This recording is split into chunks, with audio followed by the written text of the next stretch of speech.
Lit is the name. Lit is the name of it. Yeah. And Mike is saying that because. Woo! Was it steak? Yeah, steak. Yeah, steak. Two years ago or something like that. While when we were both still blue belts.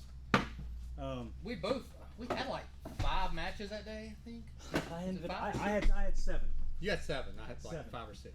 The only reason I can remember that is because one of y'all asked me and I said 7, and y'all were like, "Holy fuck!" And I was about to throw up, and Tim was just he was still doing this, dancing around. Psychological. Yeah, and it was the last match of the day. Yeah, he was fucking with your head. Yeah, for sure. I had to go crush 2 Gatorades just to keep the nausea down. And then look, and it still came to a ref decision. Both times we win. This is 2-2. He won both Professor's tournament. Yeah. This is Professor's tournament. Yeah. I've had one of those with Tim. He beat me 2-2 both times. You need a chair, Ben. And they both were the same. You got the takedown. I got to sit. Me and Tim went at it for no gi and gi. I'll just sit on. Yeah. I hate to be on the center of the camera. I'll sit on the side. Let's have somebody in the center that you think that Mike will pick it up. It'll get them, but it'll get them better. Like either way, I'm gonna just kind of spread out a little bit. Somebody So here, somebody can get in the middle. Here. I'll sit closer that way you can be in there and. Yeah, I mean it'll get us. There's a Yeah, chair. do I need to move? Yeah, I got a chair here. This is the side it mainly picks up from, here and here. So I mean we can, we can have whatever Yeah, we gotta do. Dude, we can scoot around. I'm not really useful anyway. No, No, man, get in there. If y'all just split the difference, like yeah. Just Ben's the guy that I listened to the podcast the second time. Yeah, and he's freaking hilarious. Yeah, he's the one, freaking dude. hilarious. Like I don't catch what he says till I re-listen to it. It's awesome. yeah, we cut the back of your head, but if you don't care, that's okay with me. I don't give a fuck. Talk a little bit, Ben. Let me hear you. Hello. Hey. Yeah, I can hear you great. I was gonna say, Ben, you could go like right. Yeah, you can go anywhere there. It doesn't matter. Wherever y'all want me. I just don't want people to have to. Under the table, just going around. It's gonna be I some can hear hard hand everybody. jobs. Yeah, sit at the head of the table, man. Yeah, we can hear you over there. Yeah, dude, you're the brown belt, dude. We can hear you over Yeah, there. wherever you want to get, man. And then we Sit can here. Doesn't matter what kind of belt I have. It does to us. I want water. Anybody want Purple water? Shed Podcast. Yeah, I do, man. Water. I'll just grab 4 or 5.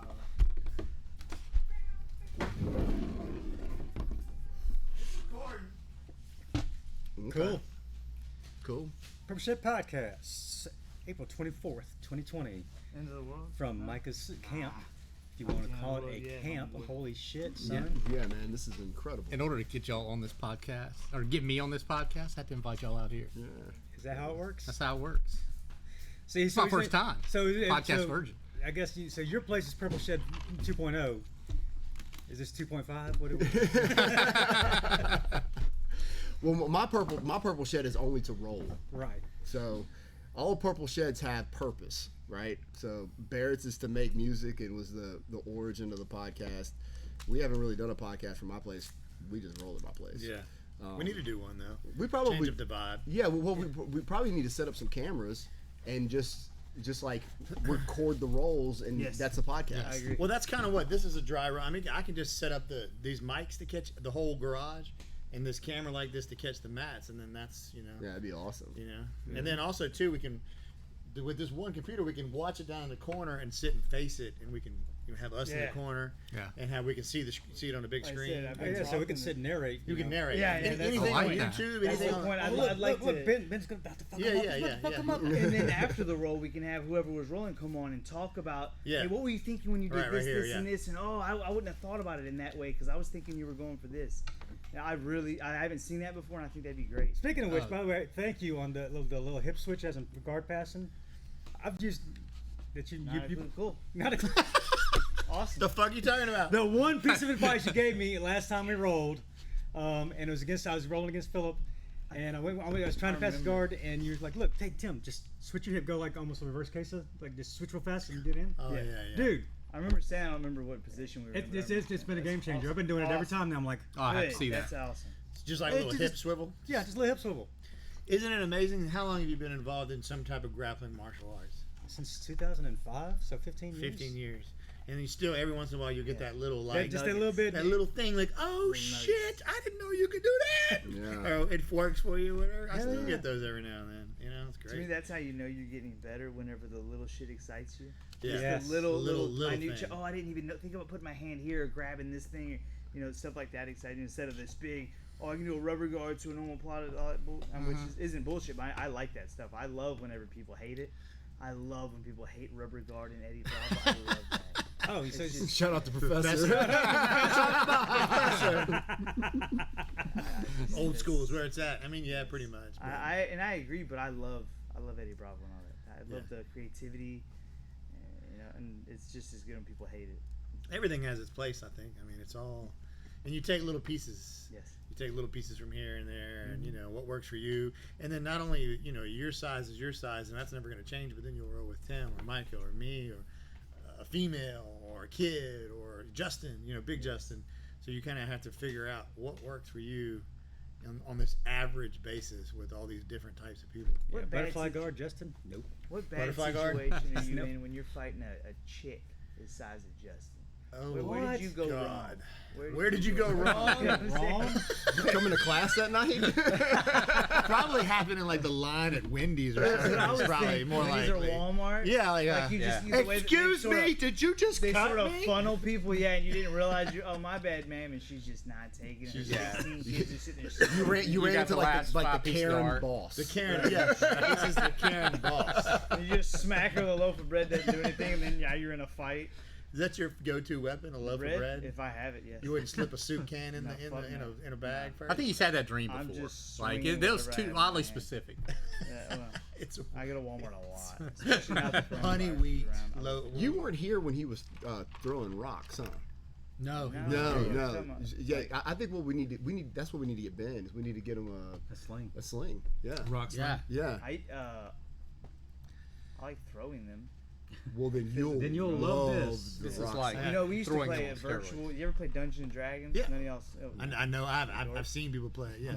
My son actually plays it a lot. It's actually fun watching. We made virtual D&D is what we called it. When we were young, we would actually carve out swords and shit and whatever and beat the fuck out of each other with them. And that's sort of what you do, but only we had no training. We were just idiot kids. But one of them was called a hoopak, and it was basically a staff with a Y at the top and a sling. You put a rock in it and sling. Yeah, so you make a. So I got pretty decent with that. Yeah, cool. I I was telling them. But yeah, I'd love the idea of throwing rocks. Like before the English longbow, the rock sling was the longest trajectory weapon in the world. So it's not accurate at all, especially the longer you make it. It's just basically a distance weapon and a bombardment type weapon.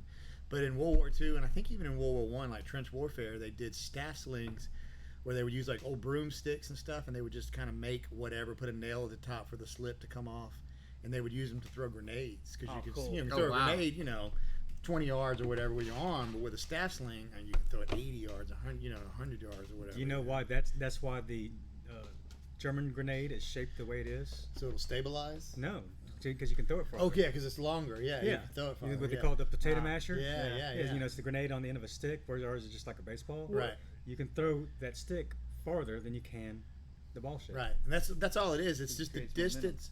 Well, it's the arc. If it travels an arc, if it's here, it goes X mile an hour. If it's here, it goes X plus mile a mile. If it's here, it makes that same distance in more distance in less time. So it just leaves your hand going faster.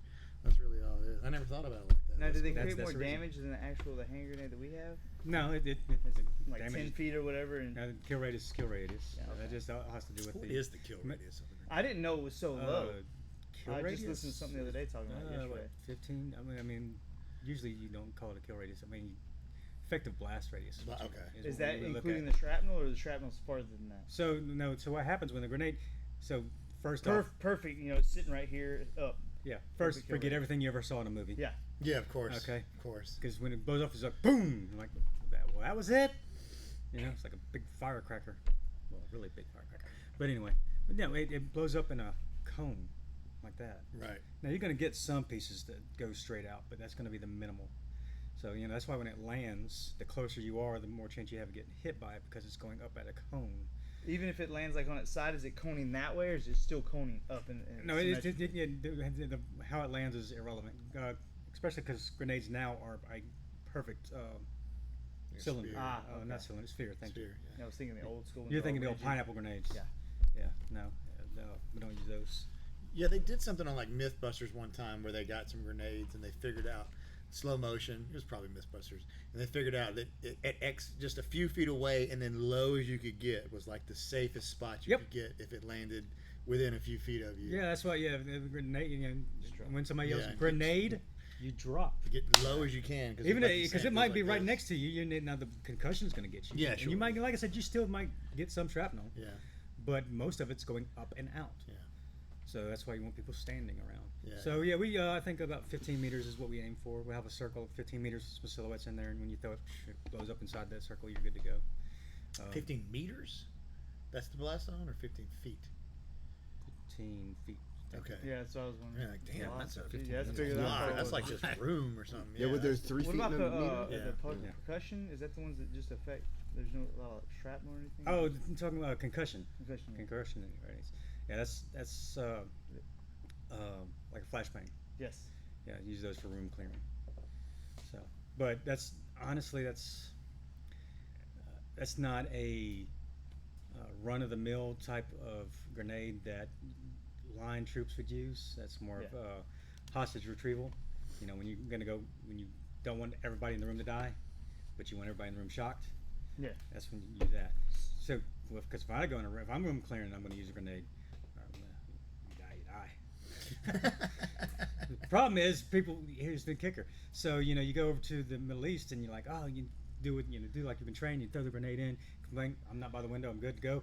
No, that shit's still going to go through the wall because it's thin walls. It's mud. Yeah. It's not concrete. So, sticks and butter. Using grenades to clear rooms, be very specific on the type of room you're clearing. You got to think about the construction of the room. Oh, because it will go straight through the wall, yeah. Yeah. Wow. Well, you've been doing hand-to-hand stuff in the military for a while. What's the most damaging thing y'all have had to do, like where you take damage and then have to address each other, hand-to-hand combat-wise? Like, you ever hit a concussive grenade and then have to go attack somebody whenever you're disoriented? Am I asking that? Yeah, I understand what you're saying. Is there anything where, like, they smack you or you have to do something that was going to disorient you in some way and then have to deal with that? Like punch you in the face? Okay, they do. Yeah, punch you in the face. Okay, well that's just the opponent then. Yeah, yeah, but as far as no, there are some schools where they do that, but generally speaking, just sounds like a terrible idea. It's not. Give our soldiers. It's not normal type training. Yeah, traumatic. Yeah, gotcha. Yeah. So no. Yeah. Good. That's good to hear, man. It's good to hear they're not just giving you head trauma and then telling you to do things that matter. Yeah. Now, that was when he became a combative instructor, right? So yeah. Well, you stopped all that. You stopped the head hits with bat. Oh, we stick fight. No, that's when he got the head trauma. Oh. All right. No. So yeah. In learning to be a combative instructor. This little one here. Okay, step in the ring. I love this little one. I mean, and I don't know if I told you all this or not. They did have a guy die doing the training, and he was a SEER instructor. Oh shit! So did you go to that? Did I go to SEER school? No. I heard it's terrible. Yeah, it is. I know this several dude, guys dug who've through gone. trash and was like eating steak gristle after 2 days trying to survive. Yeah, you'll learn that you're not as picky as you thought you were. Oh. So, but, was it somebody around here, or just one of those that died? The guy. That oh died? no, it was a SEER instructor out of Fort Rucker. Okay. But he died while at Fort Benning, can't remember which part of the training. I know it was when they're doing either kickboxing, Sanshao, or advanced rules maybe. He died doing Sanshao, you think? I think it's probably the kickboxing. Would he have just like a heart attack or something? No, they hit him because when we do it, we're going all out. Yeah, all out. Yeah. So they hit him so hard that he fell out of the ring and. Oh fuck! Jesus. He fell out, and I'm sure they have mats all around the ring, so you don't need to jet on the fucking concrete, right? Just like Bernard Hopkins. I don't remember. Is that what happened to him? Did that Oh yeah, happen to him? he went right onto the concrete. Nasty. Yeah. It was like his last fight. This dude has one of the best records in boxing. He gets knocked out, falls through the ropes, hits his head on the fucking concrete outside the ring. Yeah, no mats out there. 52 years Professional old. fight. Oh my god! Oh, yeah. What happened? Wow. No mats out Did he? Wow. Is he different? I don't know. assume he recovered because there wasn't a huge thing in the news after that. But he certainly hadn't fought since. And I know they changed a lot I of ain't doing that protocols shit again. after that. So whether there's mats around the ring at that time, I don't know. Yeah. I wasn't there. Jeez. So but like for example, one of the guys in our class got dropped as a safety drop because he got knocked unconscious twice in the same day, doing the kickboxing, and they're like, So is it just what's it's not that he quit. He just there's like you're not protecting yourself the way we taught you. Yeah. That'd Go be away. my issue going into any of that. I wanted to go into the military when I was younger, but I figured that my issue wouldn't be that I would actually stop and give up and ring the bell. I figured I would just break at some point, might physically break, and they would just pull me out. I might give up in the first 20 minutes. Let's get that straight. But I like to romanticize that I wouldn't, and I would just break some shit, and they'd just tell me, "Nah, you're too small." That's how I feel about it too. I would break, and then I would not make the run. Like if we're talking about like SEAL training, anything like that. yeah, like running in the sand in your boots and having to run 4 miles under 28 minutes. Have you ever read the Marcinko story? No. About whenever they started doing that shit, and that like he was sick and he was shitting in his boots while he's running, he's just running through all that. You just think about a different species, man. Yeah, it takes somebody else. I'm like, man, I don't even like feeling rocks on my feet now, and this dude's shitting in his boots. Mile 2. So when you get to one of those times when you're like, you want to quit, or you just look around at everybody else and they're not quitting, so you're like, well, I'm not going to be that guy. I don't want to be the pussy in the group. Right. You know. Right. So you do. The fact that everybody else is thinking it doesn't go through your head. You're not thinking, oh, I bet he wants to quit, and I bet he wants to quit. He's looking at me, and I'm not quitting. That's why he's still here. You're thinking they're not quitting. You're thinking, I'm not going to be the first one. As long as right. they're going, I'm still going. I used to do that when I do MMA. I use my peripherals. As long as they were going, I would speed up. I would try to speed up. That's all I needed. Yeah. If they started slowing down, I might let myself slow down. But if they weren't, fuck that. Not gonna do it. Exactly. That's how the kids. It's funny how we humans develop that attitude. My kids used to swim competitively, and that's exactly how they would look at it.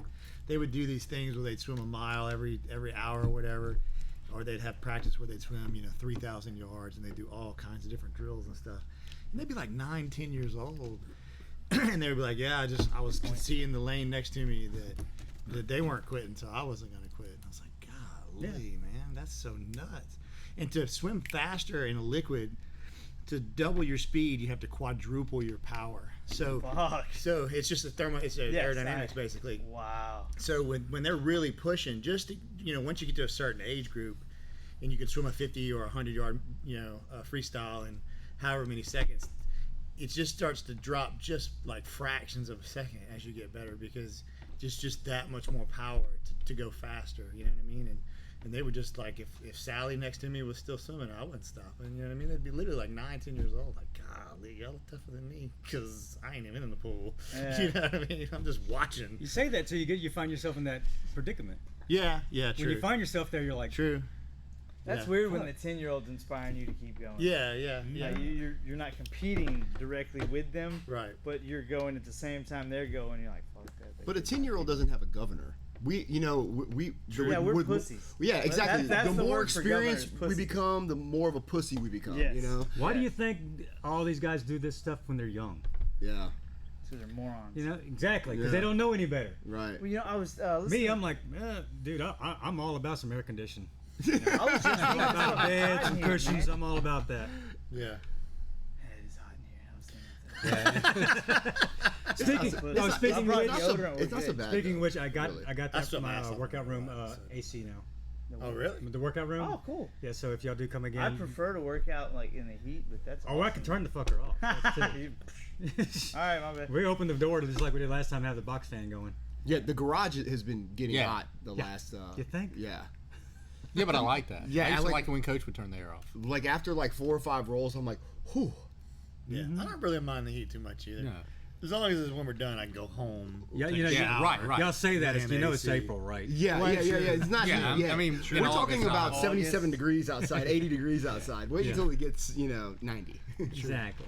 Whole other story. Yeah. Yeah, I do. As long as I'm sweating like I'm sweating like crazy right now. Well, of course you are. Of course. So You're you, yeah. as long as I electrolyte up before I go, I'm talking like through 2 or 3 bottles of water, a couple of those tablet electrolytes, I'm good. But when I don't, because once you get that dehydration headache kind of kicks in, man. Do you cramp a lot? I don't cramp, but I get headaches. It literally feels like somebody's just holding me down, just like, headache. hey, how you doing, Barry? You know, how you doing? It feels good.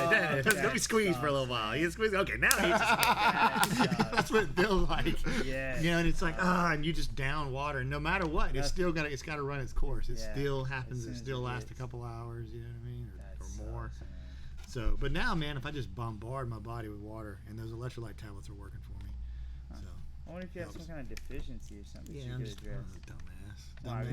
Dumbassery. Yeah, I'm dumbassery. No, you probably just have a very like fast metabolism. Yeah. So you're turning. No, I don't, man. Dude, if I have to fucking stop working out. Well, but when you are working out. I guess. I don't know. Nobody's ever said that about me ever in my life. Yeah, but you're in a different place right now. You've been doing jujitsu. You're taking different supplements. Yeah, you know what I'm saying? Like, Yeah. like things have kind of changed for you a little bit. I think I've kind of sweat like a fat ass all my life, though. Yeah. Well, I don't know. I used to work out with this. Yeah, I used to work out when I was doing MMA. Shit. Gun's about to fall. It's just it's the prop gun up there. When I was doing MMA, we had this kid come in. He was sort of a chunky kid, and this motherfucker smelled like old spoiled milk when he sweat. Yummy. And it was just, I mean, a few days of training, I was like, dude, you got it. Look, man, I know I'm older than you, and I don't want to sound like an asshole, but you fucking stink.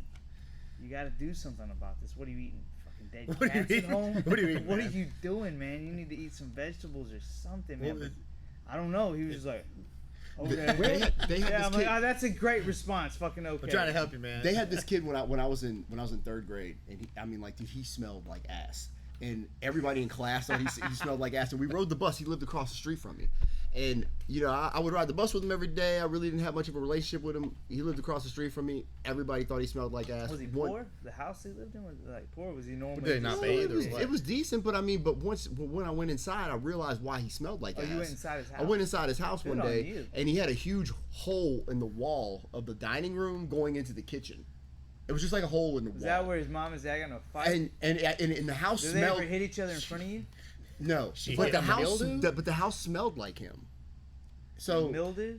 So it was has to be. It was their living conditions. Like, and that was the first time when I realized like it's not that he smells. It's just he just fucking stinks. It's just the way. Yeah. His life stinks. His life stinks. You know, they've got a hole in their wall right here. That like when they sit down in the living room, they can look through and see the kitchen. Like this is how these people live. Floor plan, Philip. There's nothing wrong with that. They didn't plan on that. Is the point? Open by a crackhead. Open for whatever reason they didn't plan on it, but now it's there. It's not like it's to the bathroom, is what I'm saying. But you couldn't see the whole kitchen. You could just kind of see the kitchen. It's like an island. It's like an island in a post. You know, it's and like the wall was like say how collapsed. they got that hole?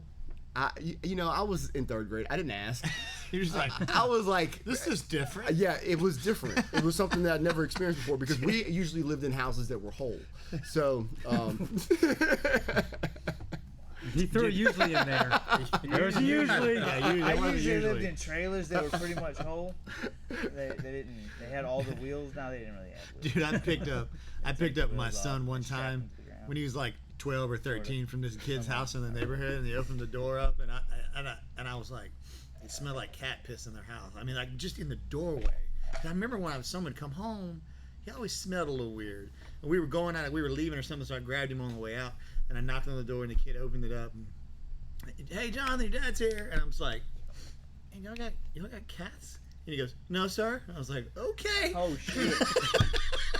Wow. It was bad, man. I was like, okay. You want to come in? No, I'm good. Nope, Hurry up, let's go. Yeah, it was bad, man.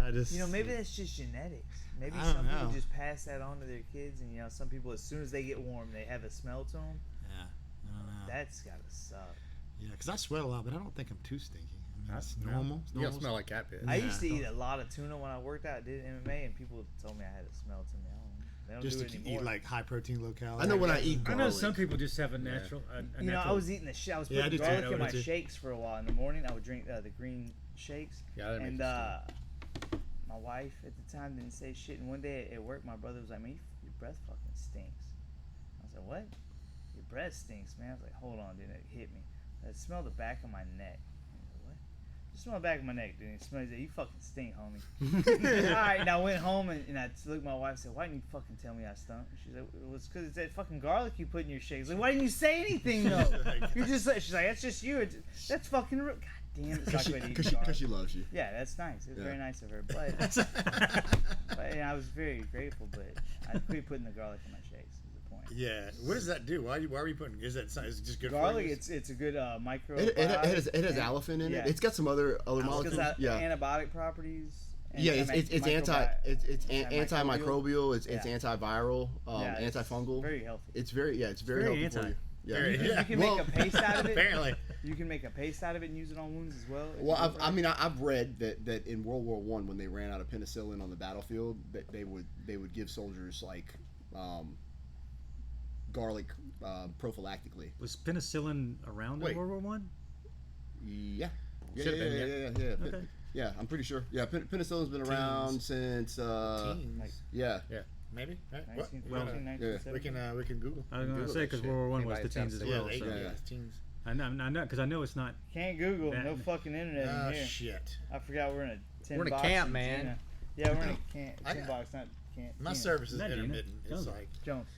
Like So over look, there, it wasn't over there. So look, we played this game, okay, at the last podcast that we did that we haven't aired yet. Well, I wanted the questions. I wanted to play real or fake.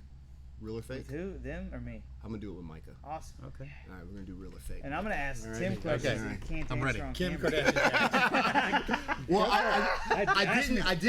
didn't ask Tim for legal reasons. Okay, so here we go. Real or fake? UFOs. Real. Bigfoot. Fake. Moon landing. Real. Lizard people. It's fake. Musk Mars colonies. I'm gonna go with fake. Are they colonized with skunk apes? I'm confused about them because you mean they're coming? He's planning them? They're there already? No. Like it's already been established. He said Musk, like his Mars colony, it's already been established. Oh, Elon Musk. Elon Musk. Okay, yeah. I changed my. Yeah, I'm changing my answer on that then. Okay. Which one was Okay. it? So what is it? I'm gonna say that's real. It's real. So you mean they're already there? They're already there. Wait a minute. Who is saying this? No. I'm just I'm speculating. I'm just saying. I don't think anybody's there yet. Okay. You think they have like a building there, like an empty building there? Okay. My next question. The plans are there. I think the plans. Oh, the plan. Okay. So does that make it real or fake? Because you're on 3-2 right now. If they just have plans, He said it was real. Okay. I'm gonna go with real. Okay. He said real. I don't know. Okay. I'm not judging, dude. I don't know what the fuck I'm talking about. Good. Okay. We threw off the rhythm. Yeah, I know. No, that's okay. That's okay. I don't think the building's there, but I've got others. Okay. This is kind of a long one. Okay. Aliens underground working in conjunction with humans and establishing deep underground bunkers. That's very specific. that is always specific.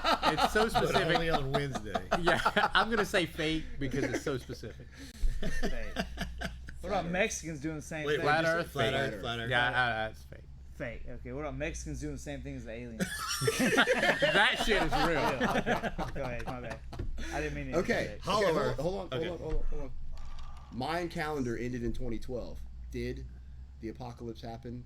And it's over with, and we're in this simulation right now. Yeah. It's like so the world ended in 2012. What about 2000? Sorry. No. No? I'm going with no. No? Okay. No, Let's see. What else can we? What did you say about Flat Earth? Anunnaki. You said fake. Real or fake? Oh, the Anunnaki.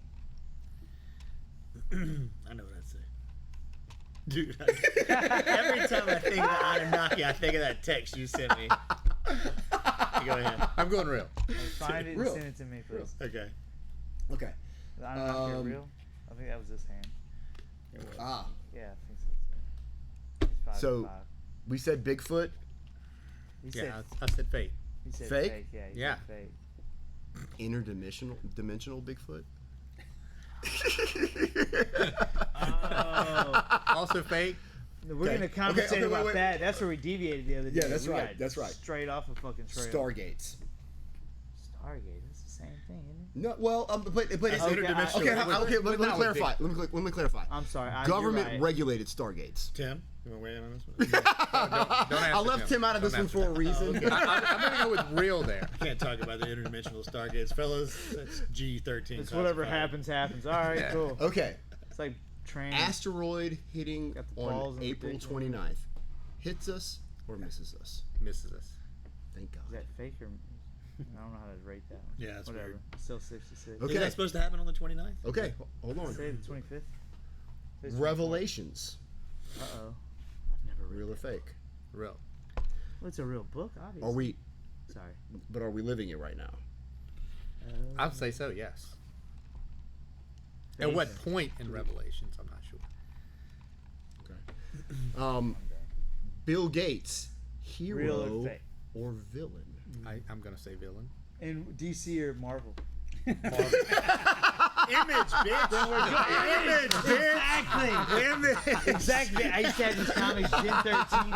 Every fucking character. Gen 13 was show. Oh my God. Smoke shows. That chick in the green. Yes. Oh, redhead. I've been waiting on them to make that movie. They talked about it, and I was like, fuck yeah, just started opening my pants. Fuck yeah. I thought it was 13.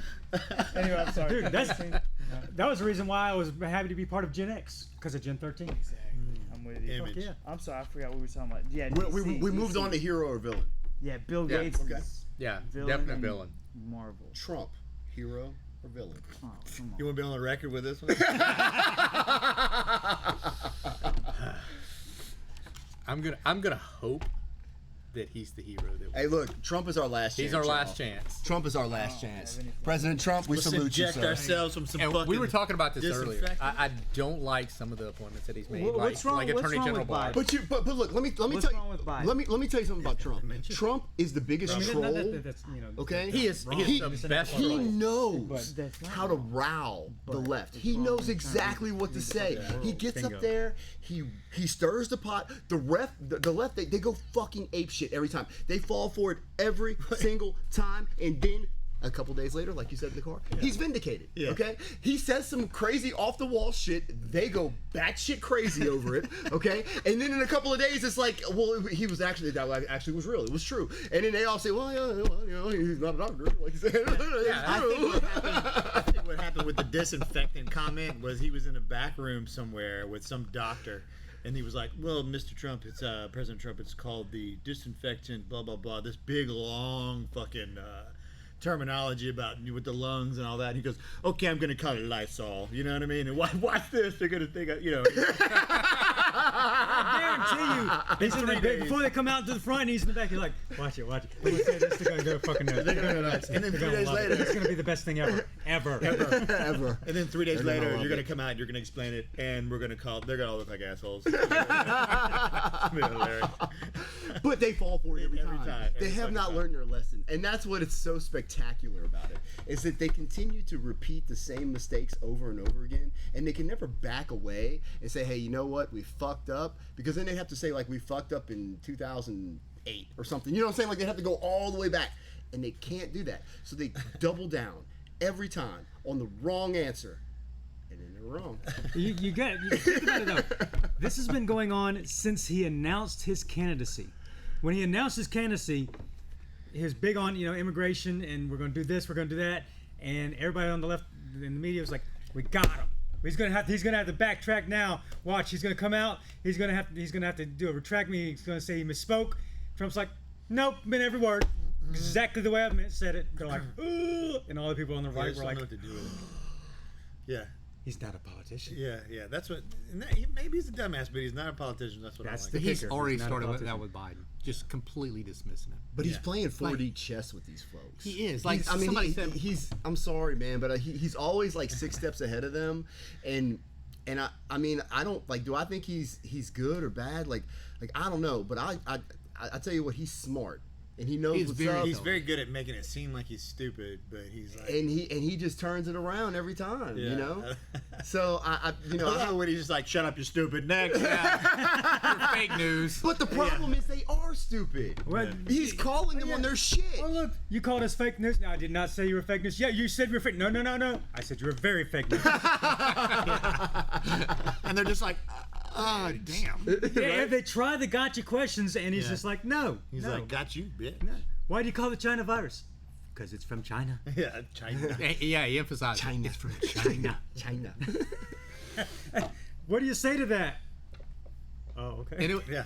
it was hilarious. CNN put out a poll. Yeah, 30% of Americans believe falsely that this came from a lab in Wuhan. 2 days later, on their website, investigators are saying it probably came from a lab in Wuhan, China. Yeah. Did you hear that one of the lead scientists in that lab in Wuhan is actually works for Facebook, and she does those corrections on Facebook whenever you post something and they say it's false. Oh, Yeah, like she works for she like this post has been covered because that's her company that does that. She's a scientist. And she works at the Wuhan lab. Who? Wait, what? Where did you hear this? At? Coincidence? How does that work? I don't know. I Scientist in don't know a names. laboratory. I don't know names, but look into it. Look into it. Have you been hanging out Dude, with you Eddie sound- Bravo? Have you been hanging out with Eddie Bravo? Look Look into into it. it. That's Do we have the shirt? What's the shirt say? Look into it. No. Yeah, No, man. not I mean, heard real that. shit. Real shit. I mean, so many times I have to ask myself, like, is this really still reality? And if it is, I'm in the constantly questioning myself. So we were talking about it on the way over here, man. Sometimes I like question my mom. I'm like, what did she just say? I'll sit She's there a and watch fucking my kids. simulation. I'll watch my kids and look for glitches. And I'll just wait for them to skip. Like, fuck! Was that it? Am I high? Shit. I'm not high. but that's why I asked him do you think in 2012 the world really ended? Well, I understand why the question. And it's two things for me.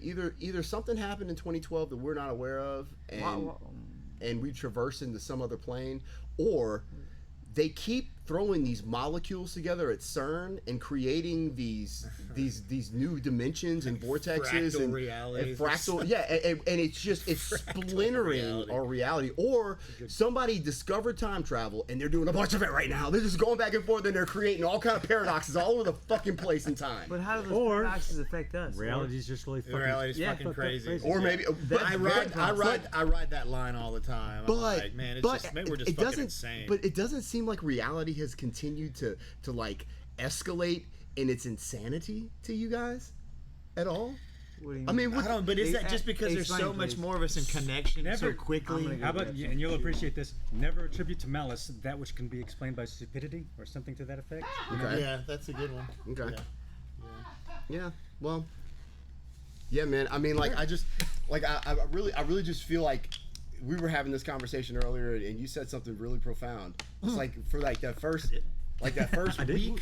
Tell me again. Wow. That first week when all the coronavirus stuff kind of broke out, everybody was kind of walking around like kind of looking at each other. Yeah, everybody was like sizing everybody up, and we were like, "What do I need to do? I need to prepare. Is this real? You know what I mean? Is this the end? Is this it? Is this it? Is this it? Like, You know what I mean? are we here? Yeah, you you'd know? be like in the grocery store, like, man, is this the last like normal shit I'm gonna do for a while? It was weird, you know. But you still see people in the grocery store right now, and they're walking around, and they're going through their, like, kind of in a panicked way where they're rapidly trying to get everything that they need, and they've got masks on and gloves, and they are really weak looking people, and you can see it in their eyes, and they're scared. And I'll say this, and I know that we're not all believers at this table, but I feel like my God is no. Wait, what did you say? Nothing. He said he's talking to me. But I feel like my God is greater than that. And look, man, I also feel like whenever you really try to dig deep within yourself, you find God, and all you have to do is just reach out, and God is always there with his hand out to you. All you have to do is just reach out for it, And I really feel like that gives you discernment in this crazy reality, and a lot of times when things happen, and there was a week or two where I had some serious moments when I was rubbing up against the reality of what was going on, and it was very like mentally taxing, physically taxing. Like I had to sit down. Yeah. I can't tell you like how many times I've gotten down on my knees in these last few months, and as crazy as that is, in those times you get so much closer to God, but the caveat to that is you could always be close to God. Yes. And that's what you have to strive for, not just in times when you're feeling the most vulnerable, but you'll always have to be able to feel humbled like that and on your knees.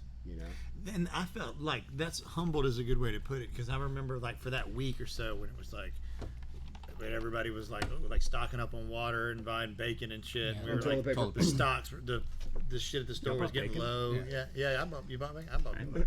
Oh, Jared's Meats, baby. A lot of people. Yeah. There was those times where it was so mentally exhausting. I remember thinking like, I got to just sit for a second and like think about something else, because I'm just thinking, man, what's gonna be?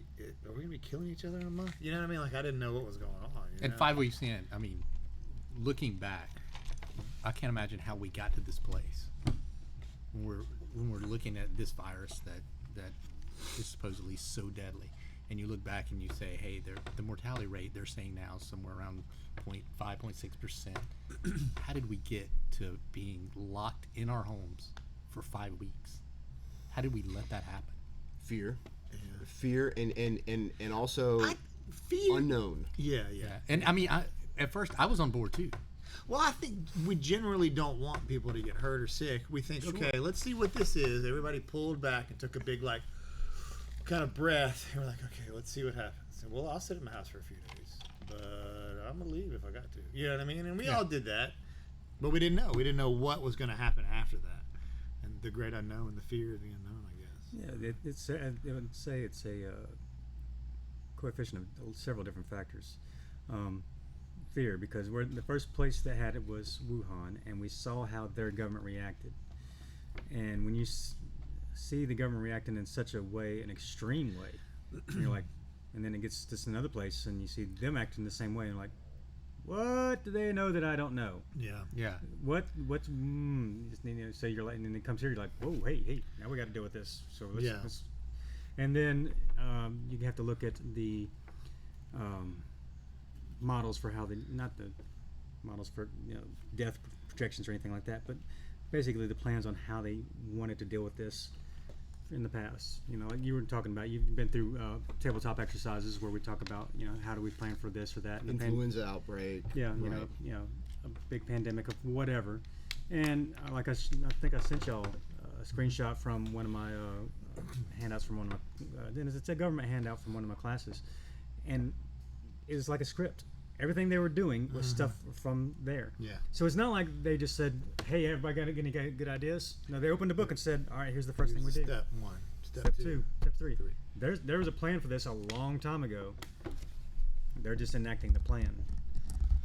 Now, of course, they're going to vary it based off the situation from day to day. But yeah, it's whatever the plan is. That's what they're going to do. How do you think they would have changed? Yeah, you finish yours because you're probably serious. Well, no, I was just gonna say like so the origins of the plan, like so who wrote the plan? Like was it Russians? And why? Like. Was it like the Rockefeller Institute or like or was it was it like a group like Davos or Bilderberg? I think that's interesting that they haven't brought the Russians up one fucking time, and we're acting just like them. But Trump tries to fucking get presidency, and they nothing but Russians. But now they're locking us in our fucking houses. Haven't brought the Russians up one goddamn time. Dude, we have this I'm going to tell you, man. This is controlled demolition. Mm-hmm. They're destroying the economy. This is not only ignorance within our own government officials that are following a script, but it's also some deep-seated turncoats that work for the Chinese. I think a lot of that stuff that we saw coming out of China was either fabricated or it's way worse over there than what they're saying. But either way, it's not good for us. It's not good for our relationship with China in the long run because it proves deception on their part. And it's really hard to really have any kind of integrity in believing anything that you hear in the news now. So that's where we get all of our information in one form or another, whether it's independent journalism or it's, you know, the mainstream media. It doesn't matter. You're getting it from some source. So who is funding that source? Where is the money coming from? So at the end of the day, what is it? Is it valuable intel, or is it just bullshit to make your head spin and keep you off the wrong path? There's so much of it, I think, that your head spins anyway. That's part of the problem with the internet, and you know, the ugly side of the internet. The beauty and the beast. The beauty, the yin and yang of the ugly side. The beautiful side is we can pick up our phone, know almost anything we want in a couple of seconds. Can't look up shit right now. The other side is, well, true. The other side is half of it doesn't even seem real, you know, or is it real? You don't know. It's so easy to fool people. And who controls that narrative? Yeah. Well, I mean, but even we talked about this the other day on the podcast, or maybe whatever. I was talking. You said 4D chess, and it made me think of a chessboard. And what's the main thing about a chessboard that can happen? One of the things that can happen is a pawn can kill anybody. That's all. The pawn is always able to kill anyone. Anybody can kill anybody. So even a small little piece of somebody with a meme or a camera could just get the right thing, and then and shockwaves out. Like when they were filming people getting welded into their houses in Wuhan, they showed 4 or 5 of them, and we were like, oh God, they're welded people in their houses. Well, maybe they weren't. Maybe that was all fake. I don't know. You know. So I saw that. Yeah. I saw that video, and I made a specific choice not to tell a fucking soul about that. Yeah.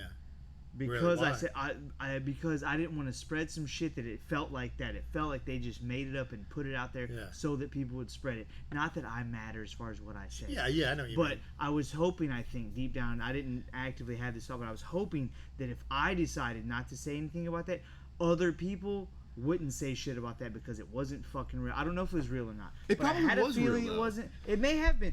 Not at this moment. Because in time. they don't give a shit about their people though. So I mean, they would weld them in their apartment and not think two things about it. Put it on camera, put it out there, and it's propaganda. Is it real? Is it fake? Does it matter at that point? The person's welded in their fucking apartment. But it's not even them putting it out as the point. Well, that was my thing. It made my head spin. I was it's like, not even them putting it out as the know? point. It's like the toilet paper issue. Yeah. That was over fucking Taiwan or whatever. People in Taiwan, there was a controlling debate. China was trying to take control of Taiwan, so they say they don't exist, and Taiwan didn't make their own toilet paper. They thought China was going to stop the production of toilet paper, so they went and bought a bunch of toilet paper. Australia found out about it and said, fuck, we got to get all the toilet paper. We found out about it. Wait, tenfold. Really? This is what happened? Yeah. And then tenfold, and then so we see Australia doing it, so it must be an issue. You did deep research on the toilet paper thing? Yeah, I just thought people were dumb as fuck. But if it's that it's simple, like that deep. If it's that simple, then these. I mean, it's not saying they didn't weld people in their houses, but for this effect, maybe there was a real reason they welded people in their houses. Maybe there was some pandemic where people turned the Elephant Man. Who fucking knows what happens in China? Tell you what, if it's serious enough where they built a fucking hospital in 3 damn days. That was pretty legit to me. That's what I thought. No one talked about that, right? Yeah, everybody's like, fuck. Yeah, they built a hospital, but look at this. In 3 days, hold on, that's fucking quick. We can't do the fucking bridge. It takes a year to do a bridge that's 4 foot long. They put a turning lane on 28, and we're like, when is this going to be over with? Just paint some damn lines. 2022, what the fuck? Well, dude, in Denmark, they built a bridge and a tunnel in 72 hours. Denmark's awesome. Yeah, I mean, we just can't get our fucking how'd they do that together, with no Mexicans? You know? Exactly. That's not, I'm wondering how they got them over there. Yeah, they can't. There's no way they swam that far. No way. No fucking way, dude. That's awesome. Dude, I know. I just think that there's a lot of different currents, is what I'm saying. The water pulls in different directions. I think those white people are just highly motivated, dude. Yeah. You think they pulled them out there? I think it was all the white more people monolithic a society is, the easier is it for them to pull some crazy shit Denmark, off. so. Yeah, Yeah. pretty monolithic. Pretty white people. monolithic. Yeah, about as white as you can get. Yeah. White and for now. I mean, let's see what happens. You know. Yeah, well, yeah, with all the influx of immigrants, for sure. Yeah. I don't know. Do you remember man. a few years ago when there was a bunch of immigrant problems? I'm trying to remember what it was. As soon as Oh, you say that it's word. probably still going on. Yeah, like, You know, like and now? yesterday- I meant other countries. I've got an interesting question for Tim. So we've had this huge influx of immigrants right into this country, like, but probably in the last. I mean, obviously we've always had immigration into this country, but I would probably say it's been very highlighted in the last, let's say, 8 years, 10 years, where people have been coming over undocumented. It's made the news a lot. caused a lot of people to question whether or not we should build a wall or do some tough. I'm going to interrupt you real quick. I find it interesting how you're already adopting their narrative. Well, I guess the point I'm trying to get to is you've had all these people coming into this country undocumented, and that's the point. Is undocumented. So, what would be the possibility of a deep state group bringing people into this country and in having camps in isolated areas of this country, desolate, remote areas, and training these people up to be armies to disperse at whatever time they decide? Boy, Philip goes deep. I love it. Every time. And that go in one direction. And Philip's like, I've got something to say. Swan dive.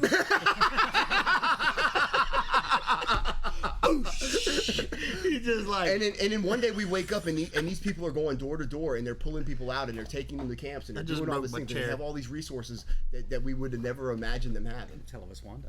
Yeah, I know. So that's a long ass question.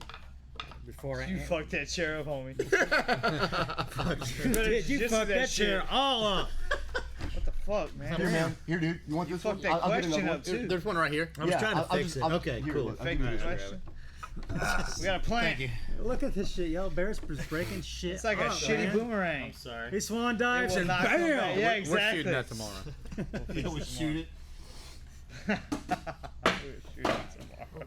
All right, so I'm going to answer your question, but first I want to ask you a question. Why do you keep keying in on the word undocumented? Why do you like to use that word? Because up until not even a decade ago, that was not even a phrase used when it came to immigration at least not widely used. It's a subconscious label that I put on it because I've been just as much conditioned as everyone else at this table from listening to mainstream media and everything else. Illegal. They came in the country illegally. Yeah. Well, yeah, and when I say undocumented, what I mean to alliterate to is the fact that they're here in a subverted manner where there's no way to track them. There's no overt tracking of these people. They could potentially be here. They could potentially not be here. Do you think most of these people might be MS-13? I mean, why not? They're fucking military. And I don't know, right? but I mean, how many of them would it take? Would it take 150,000? Would it take 500,000? Would it take 1.5 million? I mean, if you had 1.5 million unaccounted for people in this country that have been military trained for the last 8 years in specialized camps that are ready to attack American civilians. Do these exist? I know. I'm just asking me if he asked me if they do. I'm just asking him like the plausibility. Plausibility of it. Yeah, like what's the plausibility of this? Yeah. And there's a lot of woods in America. All right, so talk to me for a second off camera. So the plausibility is pretty slim. Okay. All right. For one, we already have those with native citizens, militia groups, right-wing groups, left-wing groups, gangs. You already have those. Those are all doing the same thing. Militia groups, you're training up an army and with a very focused philosophy on why are they training. Are you insinuating it's a larger group training them though? Yeah. I'm insinuating that it's a faction. Yes. And it could even be like a very small faction. Okay. Just like you now, said. you can do it small. You could do it on a small scale. Oops. But it would have to be on a small scale. Otherwise, I'm talking about an occupying army right now. Like I'm talking about like in different sectors of the country, occupying. It sounds like a large group would have to have a hand in that. Is what I'm asking. it would be so like the government orchestration, or it could be a very small small number of people in every single branch of government in every single sector. So yes, those are called working together. Those are called spies. Yeah. They are here. They exist. Yeah. But keep in mind that we do the exact same thing. We send people to other countries to infiltrate their infrastructure, and to sow seeds of whatever, disinformation, or any type of thing. The Bay of Pigs was the failed operation there, going in, whatnot. We do that all the time. sometimes just as we're gotten so good about it, you don't know it. But that's what they make all those movies about. You know, don't think. I mean, think about the fact that. What's your favorite movie about all that shit? Later on. Okay. Finish your thought, please. Thinking about the CIA, the fact that they can't do operations here in the homeland. Yeah. But they're everybody knows about them. You know, they're at every embassy. Trust me, they're not just there watching, you know, the news. But you don't think the CIA is conducting domestic operations right now as we speak? Come on. No, the FBI does that. Okay. Or some alphabet name that we don't even know about. Yeah, or the DIA, or the What's the DIA? Defense Intelligence Agency. Okay. You know, so or one of those agencies. You know, yeah. And trust me, there's other people who. The CIA doesn't have to do it because there's other people who can do it. I think there's a bunch of really good people in government, but I think that there's some very bad seeds, and they're deep seated, and I think they're at the highest ranks, and that's what really scares me. And I, you know, at the end of the day, do I think our own government, like members of our military, members of our, you know, federal and local law enforcement, like, do I feel like they would turn on the American people? Like, no, absolutely not. Not on a large scale. Right. Yeah, right. There's going to be isolated incidents, and of course the media is going to take that, and they're going to blast it and make sure everybody knows what happened in this little area at this little isolated incident. But my worry is that there is a small group of people in high-ranking positions, and they have a lot of power, they have a lot of influence, and, you know, they could keep things compartmentalized, and, you know, that type of scenario, for me, obviously, I like to think like that could never happen, but I can't say that I hadn't thought about that before. You know? I can't say that stuff that has happened. Yeah. I'm just going to tell you that the plausibility is very low because of what it takes to make something like that happen. It would be something like it would be hard to keep that a secret. Very hard. Yeah. And you say not on a large scale, but how many times, or what's the scale matter? If you do it on a small scale versus large scale, which one makes you more of a sociopath? Do you have to be a sociopath on both scales? You don't have to be a sociopath at all. You just have to firmly believe into your cause. Isn't that okay? Sociopath, yeah, I understand. just, I got you know, means, you know, I can wondering. go slice a baby's throat and then drink a glass of milk and it doesn't bother me. And that's on an extreme scale. Yeah. Yeah, that's all. That starts somewhere though, right? And that's what I'm wondering. The sociopath thing, I've always been curious about that, because slicing a baby's throat and not caring, obviously we'd all have this moral objection to that, or most people would. But under the guise of is the baby like crying? Right. Well, no, it's dead. But under the guise of like national security or whatever, we can rationalize a lot of action. Maybe like, I'm doing this to protect the country. I'm actually a patriot. You know what I mean? That kind of thing. Well, I mean, we're aborting, you know, millions of babies a year. Right, and a lot of people don't blink an eye about it. Exactly. So, in fact, even though they issued an order to no longer perform non-essential surgical functions and procedures in like Louisiana, like your knee, but you know, you could still go get a fucking baby ripped out of you. Right. And sacrifice to the satanic god, and Planned Parenthood could sell those baby parts. You know, I'm more and more starting to think the way you do about energy. You know, you talk about like just feeding this energy. Negative energy. It has to, like, okay, so even though they issued this order, I haven't swan dived yet, but I think I'm leaning towards it. You got your foot in the water. So I'm gonna explain to you like this conversation that Barrett and I had the other day. So there's been this timeless archetype of taking babies, taking innocents, and sacrificing them on the altar to some lower resonating demonic energy. Just babies, or people in general? Well, I guess you could do people. Okay. You could do virgins, you know. But it seems like babies really kind of open that portal. It's a distinction of innocence. Well, more than anything else. Yeah, it's innocence, and it's a sacrificing of something that is not only so innocent but also unable to fight back. totally defenseless. It's literally the embodiment of innocence, of good. I can't fight back, and I've never done anything to hurt anybody. It's never sinned at all. Right, yeah. And it's being taken and sacrificed to some blood demon, you know, and so we've continued to have to do this. Not we, but I mean, some form of some agency is doing this, and even though the governor issued this order for them to stop doing it, they're still performing it, and the government's not doing anything about it. The government,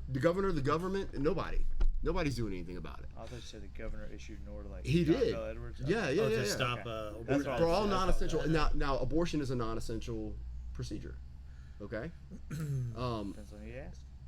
Well, yeah. If you ask a Satanist, he's going to say, "Keep that baby blood coming." But in all reality, if Barrett can't get his knee fixed, then why should somebody be able to go get a baby cut out of them? Exactly. I don't know, man. And have those baby parts sold to the black market for $25,000, so that somebody can have some face cream or some adrenochrome, so that they can feel younger for What's adrenochrome? 72 hours. What's adrenochrome? So adrenochrome is whenever they frighten like a child. Oh yeah. And they kill the child when it's at its highest state of being frightened and scared, and then they actually cut out the adrenal gland and they eat it or they inject it. Some dark shit. Yeah.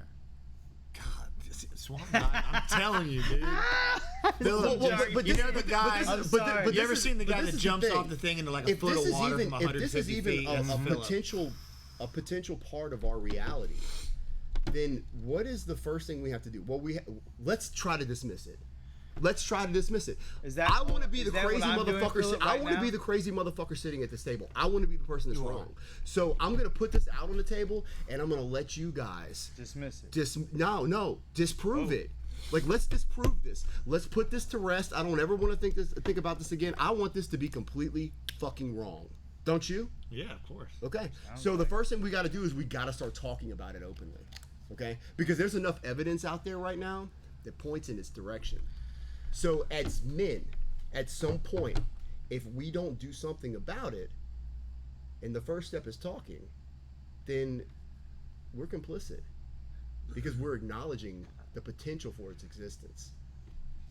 I mean, am I flawed in that logic? How do you argue the medical side, procedure of it or whatever? You know what I mean? There are people that argue it's just a medical procedure, it's just a group of cells. Well, I think that's where all this child trafficking, human trafficking comes into play. They say statistically 800,000 children turn up missing every year. Right. Now, I don't know how many of those are between divorced couples and one person, decides to kidnap the kid and the kids return later on. I mean, I don't know what Ben's like, how do I get rid of mine? Yeah, I gotta get mine. No, I gotta pick them up. I didn't know where they're at right now. I'm scared. It's 2 a.m., dude. But that's a lot of unaccounted. You can't disprove that because it in fact exists. Most of those things exist because of sociopaths. Yeah. Not yours. You brought it up. Oh, shit. Sociopaths exist. Kids go missing because perverts want to have sex with them. Or perverts are like, hey, I can make a couple bucks off selling you to somebody who wants to have sex with you. All right. Yeah. I don't want to have sex with you because I like girl and women, but I'll let that guy screw you, and I'm going. He'll give me $5. I'll make some money off of it. But the whole Jeffrey Epstein thing was about somebody who had a lot of money. I saw a picture today of Miley Cyrus and Jeffrey Epstein. Did y'all see that picture? No, I didn't. He's got his hand around her, and it's like on her ass. And she's 17, 16, 17. This is like Hannah Montana days. Yeah. And she's standing there. I think she had a drink, and he's like got his arm around her, and you can see like his knuckles like right here. Yeah. I was like, what? I mean, it's just, and she's just kind of like. See, if I was Billy Ray, yeah, Jeffrey Epstein would have got an ass whooping. Exactly. But that's the thing about him is that he has. They're saying that he had clear ties to to intelligence agencies, and he was actually openly blackmailing very high level people, bringing them out to the island, videotaping them having intercourse or whatever else with these underage minors, and using that as leverage to blackmail them and continue to manipulate them in some kind of way to make decisions at their high-level positions, to shift policy. So, if we know that's going on, okay, and we're pretty certain Epstein didn't kill himself, at this point. So, what are they hiding? What is really behind the curtain?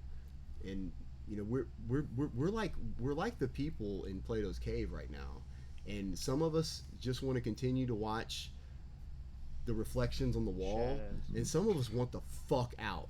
Some of us are tired of watching this bullshit that we know is a reflection of reality, and we want to see what the fuck is going on, And I think as sovereign individuals and free men, we have the self-determination to make that right for ourselves, and that's what our forefathers did.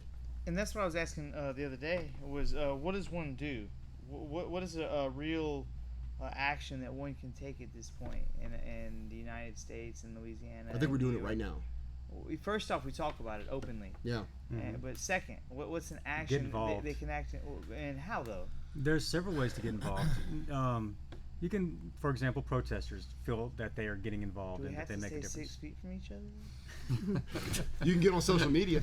I tell you what. Look, social media is another way to get involved. Yeah.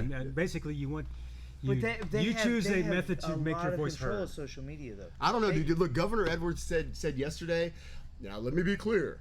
Everyone who's older than 2 years old is gonna have to wear a mask, and anyone who has breathing difficulties, they'll be exempt. But everyone else will have to wear a mask. And everybody got on there and was like, "Oh fuck that shit! You're not making me wear a mask." And he was like, "Yeah, never mind." Hold on. I meant people like when you go to their established work, like they want the employees to be wearing masks. They do that all the time. I'm glad that no 2-year-olds are going to be wearing a mask. Employment with that fucking child labor going on around here.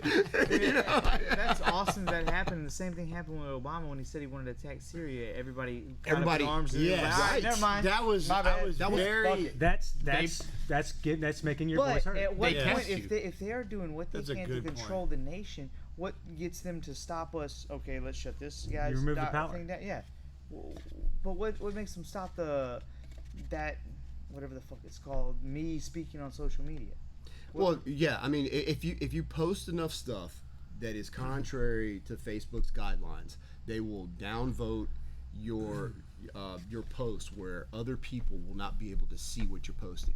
So, and that happens all the time. Life if you call same thing with YouTube, and Twitter, but it's not being done. It's not being done by a human though. It's being done by an AI algorithm. It's a combination. That's once you get a large enough platform, that you get personal attention. That's true. So you're right about that. Steven Crowder did not get demonetized by an algorithm. I'll tell you what though, he has the best meme out there. The guy sitting at the table. Golly. Just proving it. I love watching those segments, by the way. Steven Crowder changed my mind. Awesome. So. Yeah, it's but yeah, I love that as well. I'm gonna get some more whiskey, guys. Get some whiskey, baby. All right, man. I'm gonna explain more about what we were talking about while you're gone. I'm listening. So yeah, it's too hard to do it on a large scale to have a foreign army come in and invade. Even when we do it in other countries, that's what Special Forces does. That is their specific job. Well, is that what he's sort of alluding to? Is we're creating our own special invading forces? But he's saying it's being. They're trained here, though, is what he's saying. No, he's saying that all these his undocumented immigrants are coming in, and they are the invading force. But the deep state is training them. They're being trained here. They're bringing them here in small numbers, training them, building their numbers within. You know how much easier it is to train them in their homeland? Yeah, I would say that. I would agree. And then let them come here and disperse. Yeah, because they can get here anyways, versus having them dispersed and come here to congregate just so they can disperse again. I agree. I don't think that's totally the deep state's plan. Yeah, it would at all. Yeah, when we do it, we train them here. We train soldiers here in a large group. We send them out, Special Forces. Their job is to go out and go into friendly territory, train the indigenous forces, and let them do the fighting. Can you imagine how fucked up it'd be if Indians rolled up on people with bows and arrows right now? Trying to cause some shit? You know what I'm saying? Like the 12 Comanches that are left. Just roll up with both. They got 3 arrows in each hand, but that's still 3 arrows in each hand. What the They'd make a good militia. It'd be funny as fuck. Yeah. I'll tell you that. Yeah. Besides, yeah, no. But if I'm gonna do that, Philip, I'm gonna do like we do. with the deep state, I'm is just gonna go and make the indigenous forces, make Americans do it. Yeah. the big thing that gets me with the deep state, and maybe it's because I don't read enough, I'm retarded, whatever. It feels like when you use the term deep state, it has to be equated to almost a monarchy where someone has to be in control, and it seems too big for that. Well, no. I don't know if it's one person, but I would no. say more like a group.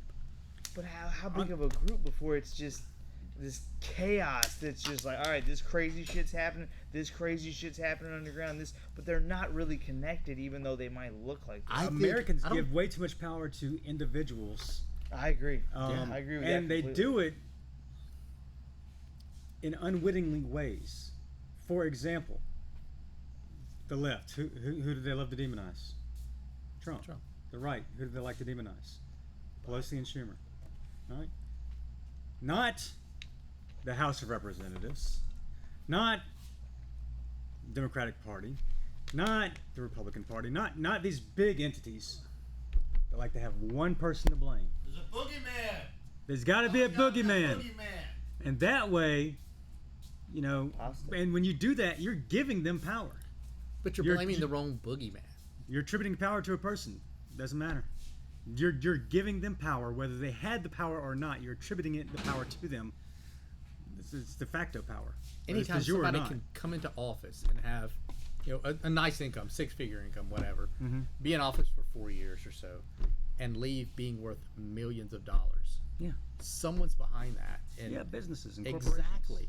So it's not those guys that the right or left demonize. So even Bill Gates and Mark Zuckerberg, you know, these people, You think Elon Musk made Mark Zuckerberg? And even Elon Musk, I think all these. I'm not going to say he didn't. I think all these people are just front guys for something even deep-seated. See, if you want to like make it a more math. Term limits. I'm all about some term limits. They don't get paid for it. But who's wrecking more shop though? Is it really politicians, or is it these people on the fringes that own these billionaires that own all of this infrastructure, all of this technology, and they're really the ones that are cutting the checks for these politicians? Because let's face it. Okay, so politicians, they go in there, they're worth $300,000. They come out worth $17 million. Okay. Dude, 17 million Bezos is nothing. could piss in a bucket and there'd be $17 million in it. Okay, so so people get involved in politics for and the bucket's probably generally worth one at of two least reasons. 17.3. One, because they know they can make money. Yeah, power. Right? So the power attracts them, and two, the others that actually want to do good, do the right thing. I'd say those are probably the minority. But if you say, all right, two terms, that's it. For any office, House of Representatives, 2 terms. That's it. I don't give a fuck. Speaker of the House is going to be on his second term and he's out. Or she's out. Either one. No dual citizenship either. People are going to be less apt to go there in search of power. You know, you're going to, I'm not going to say you're going to eliminate it. I'm going to say that you're going to curb those type of people going towards offices like that. Now, senators, that's 12 years. You can do a lot of stuff in 12 years. So, but it's only 100 people at a time versus 400 something in the House. Yeah. You know, and do it the same thing at the state level and all the way down to the town or city level. 2 years. I don't care what the office is. Now, if the town wants to change their charter and make the mayor a 10-year term, okay, fine. But any elected office, sheriff, 2 years, or 2 terms. That's it. What's that? Why can they change the mayor? You just said they want to change this. Wait, I said the amount, the length of the term. Yeah. Damn it. That's what I mean. If they want to change, but as long as still 2 terms. Oh, I got you. Okay, 2 terms. Any elected office. And I'll that's on them. and I'll validate that too, because look, man, I mean, you know, AOC, If I have to watch that bitch when I'm fucking 60 years old, if I make it to 60 years old, I will be very disappointed. And that's from people that have been in the Senate for 40 years. I mean, yeah, by the time I'm 60, she'll probably be president. And that's not to say that there won't be people who make a career out of politics. You can still do it. You just have to jump from one office to the next. State legislator in the Congress, to the state Senate, to the governor's office, to the House of Representatives, to the Senate, right, to the presidency. How about we take away political PACs and their ability to formulate and amass all of this money, and we just tell them, look. No, I like that. You like the fact that they can amass. Yeah, because I can do it. Yeah. If I want to. If I want to organize and get with all my rich friends and all that stuff, and have my voice heard on a large scale, I can. But if there was no money involved, don't you think it would be more grassroots? So you'd have people there that actually wanted to be there, not there for a paycheck, trying to push your name out there. There are still grassroots things. The Tea Party started as grassroots. That's true. Yeah, but where is it now? It's almost defunct now. That's what I mean. Yeah.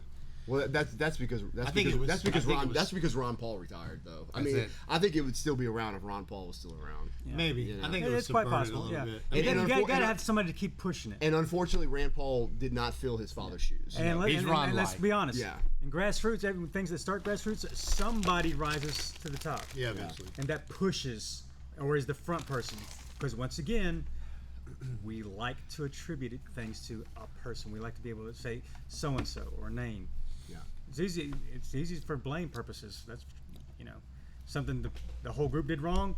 Whoever's ahead, it was them. Right. They're gone. Next person moves up. Right. So it's got its good parts too. Something you said earlier when you were talking about having people using certain like immigrants to make an army or whatever reminded me of something, and I was curious to ask Tim about this or anybody. There was a earthquake a couple of years ago, and they caught it on a seismograph, and I think it was up northeast somewhere, but the seismograph was basically just this huge like boom, and it just faded away. Yeah. And there was this, I went down a rabbit hole, swan dived off on a conspiracy theory one time. What? Where somebody Dude, I'm posted all about it, bro. Somebody posted on a Reddit site and said that they knew. Everybody always says, "Hey, look, listen to me, trust me, I know. Nobody can track this person down or whatever." I'm leaving the details out. But they said that it was a suitcase nuke attack on an underground bunker against a warring faction of the United States government. And that's what it was. Whatever. I know. Please. You know what I will say though. Look, when I was living in Las Vegas, I thought it was interesting as fuck, but I was like, man, really? Come on. When I was living in Las Vegas, I was young. I was probably like in 7th grade, and they would make announcements on the radio. Because Las Vegas is right there, very close to where they do a lot of underground nuclear testing. Yeah. And they would announce on the radio. They'd say like at 1 a.m. they're going to test a so many kiloton nuke underground, and you could go outside at 1 a.m. and you could put your ear on the ground, and you could feel the vibrations from it. You think the trainee would put their nuts on the ground and feel it? Only Casey's. Training name Tyranny. With an 8-ball of cocaine. with a permanent tan, is that what's the idea? Permanent tan. Oh no. That tan was born. Oh, that was born. So you don't buy into the idea of warring factions inside the United States government? Wait, define that, please. Warring factions inside the United States government? Yeah, just watch the news. No, I mean like you're talking about red versus blue. What physical attacks. Physical attacks. Define that though. What warring factions? I mean. One faction of the CIA government who joined the government to do one half of Tim's explanation that they joined the government because they wanted to change the world for the better, and then the other half who joined because they wanted to change the world for the power. So this is within the CIA itself. CIA, NSA, some other alphabet agency we don't even know the name of, DARPA, whatever. In some lower level of a government organization. Maybe, or even maybe some type of. I mean, look at ancient Rome. I mean, there was generals that fought. They had warred over. Would you rather go back to ancient Rome or ancient Egypt if you had an opportunity? I see where you're going. Physical violence. Egypt. No. Egypt. No. It's so much easier not to. You don't. If it leads to physical violence, well, there's a body. And who had a family. What is an underground nuke? still. Yeah. You trying But to there kill isn't people. always a body. Sometimes there's just a star on the wall. Well, but they still had a family. Yeah, Who was going to ask sometimes. questions. Sometimes. That's you. So it's not just that one person you have to sign. But that- to sign is a whole bunch of people, Right. or at least come up with a plausible explanation for those people. But Whereas if you label them a child molester, we got pictures. yeah, and they fake some pictures or whatever. Yeah, or take them to Epstein's Island. You know, and next thing you know, everybody shuns them to include their family, and then. But what they if didn't fight in court? Oh yeah, it was rape. It was fake. But no, that never gets publicized. Right. But they're out. Whatever position they were in. It's like when a girl says rape to a guy, his life's over with. Even if she's fucking making it up, it's basically over with. And this is on a much larger scale. On a much larger scale. So, and really, whoever controls the narrative. I'll give you an example. What was the name of that show on Discovery about the gun guys down south in Baton Rouge? Yeah, I know what you're talking about. Yeah. They had the gun shop in Baton Rouge. Yeah, absolutely. So the owner of the shop got accused of being a child molester. I remember this. Yeah. Right? Does anybody know how that turned out? I read deep into it, but I think he was never got convicted of anything, right? But that was. But he lost his show. But he lost his show, And lost his shop, lost his business, lost everything, right? Lost everything. Yeah. But nobody follows up on where it went. Right. It doesn't. Nobody's ever going to give this man his show back. Yeah. It's not because you were vindicated. Now all of a sudden, Nobody knows about the vindication. Nobody knows. Everybody knows about the accusation. Exactly. So it's a whole lot easier to get you out of the picture, out of a position of power, out of a position of influence, out of a position where anybody wants to be associated with you by a simple accusation. Is it? Yeah. Well, Or is it? They're going to have a Zoom. They're going to have a meeting. I think There's 10 of them. I think the lower you are on the totem pole, the easier it's to get you out of the picture. Yeah. But if you're in a position of power, they can use those pictures of you with those underage girls or sacrificing a child or whatever it is that they've got They never do. over you.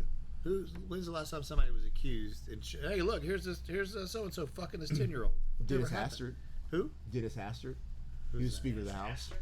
Did they show pictures of him with somebody? And he had. Here's the one who was There's a lot of proof, sending text to the pages. No, that was Anthony Weiner. Yeah, it was Wiener. That was Weiner, right? No, you're right. You're right. You're okay, right. Dennis Hastert. You're right. His intern type people and stuff. They call the little boys the pages or whatever. the pages. Yeah, they call them pages. House pages. Yeah. But that's so. Did you hear? That's not. I mean, but that's not. Imagine Jeffrey Epstein's Island. That where they got video cameras. He's fucking a 10-year-old Thai kid. Blah blah blah. Have you heard that lady Nobody- they never from comes the out. Attorney General's office talk about the New York detectives who went through Anthony Weiner's laptop? Yes, and what they I saw it.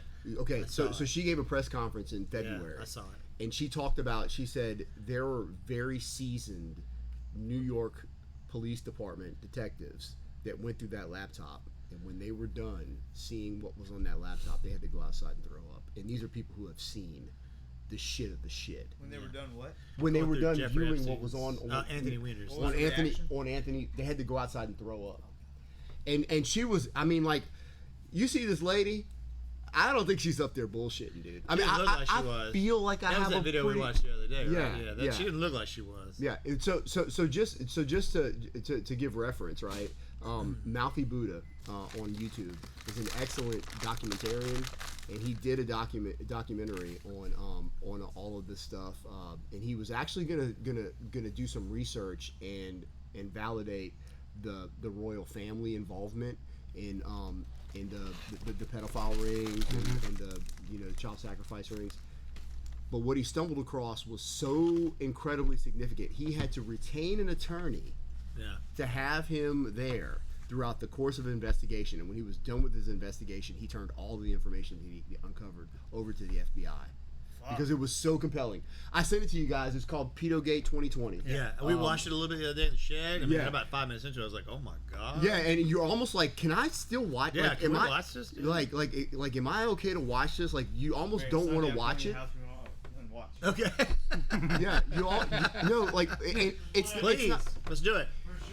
it's just something that it's one of those things. You know how you hear some things or you experience some things and you'd rather just not know. Yeah. It's something like, you know what, I can just have plausible deniability. I can move on with my life. I don't have to know this. If I don't know this, then I can I can take that step forward and I don't have to ever look back at this shit, right? But when you watch this, all plausible deniability goes out the window. Yeah. You know, and so it's so compelling. Well, so my suitcase nuke theory, Tim, that you poo-pooed earlier. Okay.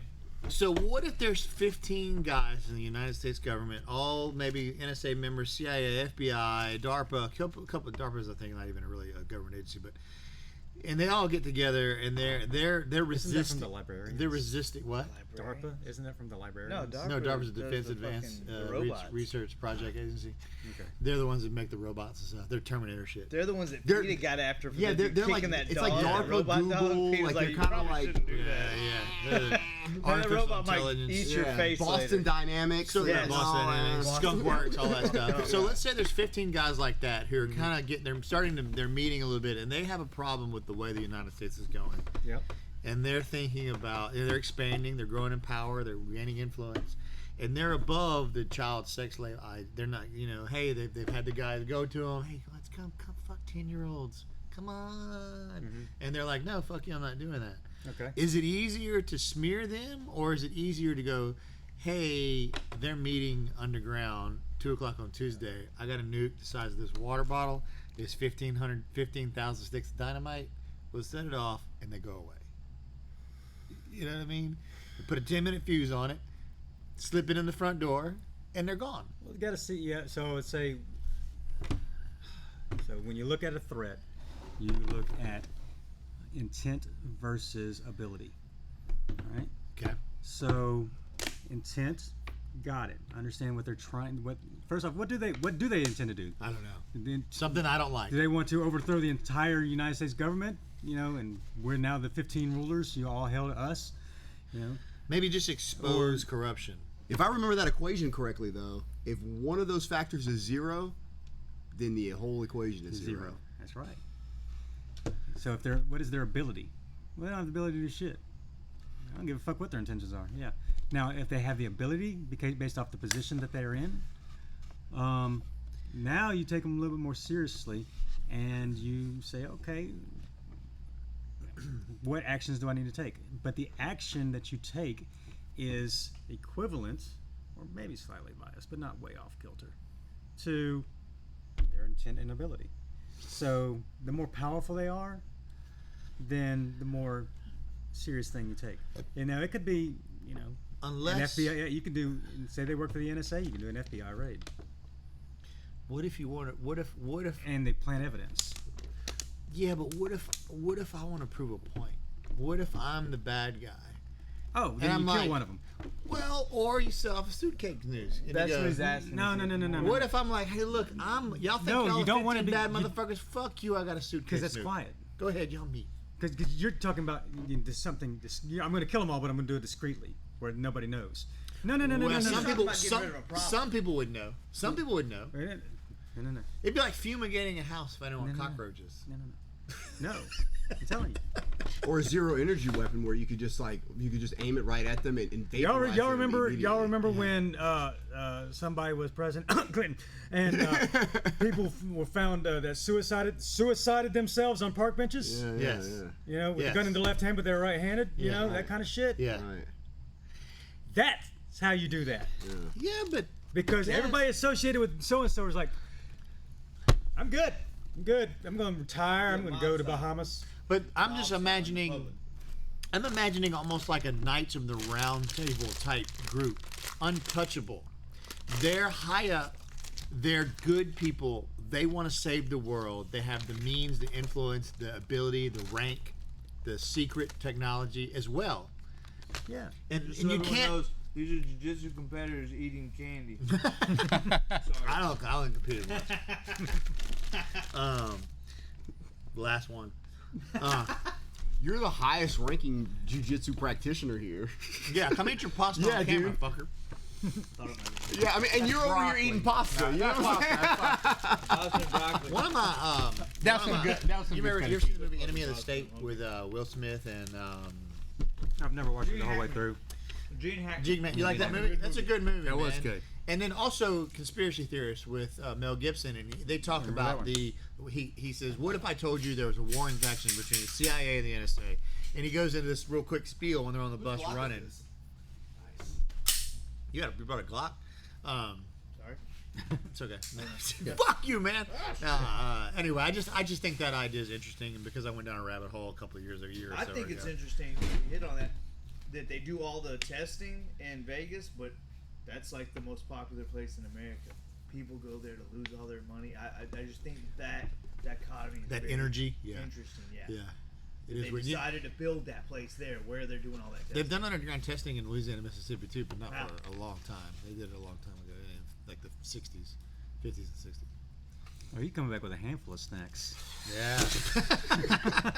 These are homemade chocolate chip cookies from the gas station in the Ville, yeah. And these are chocolate cupcakes. I'm not sure that those two go together. Homemade from the gas station.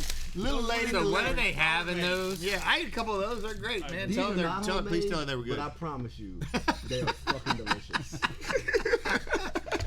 I'm gonna have a homemade gas station cookie. Somebody eat, please. That other one, please. I ate Ben's Kids cookies. I did too. I ate a couple. I'm gonna have both. I ate a couple of them too. You know what? Because I'm a fat ass right now, and I don't care. We're gonna lose it for the next tournament. Let's talk about jiu-jitsu. Yeah, there's no scheduled tournaments. I'm eating what I want. If you took away the joy of tournaments, and we're totally not training right now. Social distancing. Anything we do is gonna be after today. It's gonna be 6 feet apart. We promise. So I asked this question on the podcast we did last time.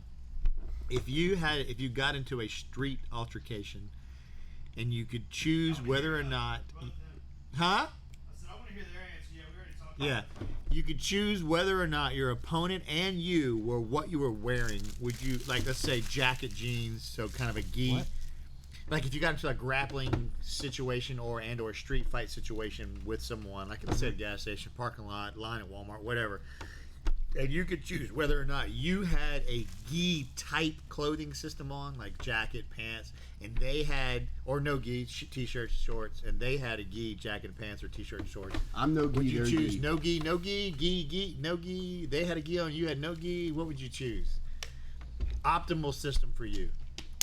Homemade and why? Cookies, not gas stations, homemade. His daughter too, so it was like Shout out to Ben's daughter. Shout out to Ben's daughter. They are really good. She makes some fire. My wife cookies too. made the fettuccine. His daughter made the fettuccine. Yeah, your wife Little made the Debbie's fettuccine. made these bitches. Shout out to Emma. Yeah, she did good, man. She did.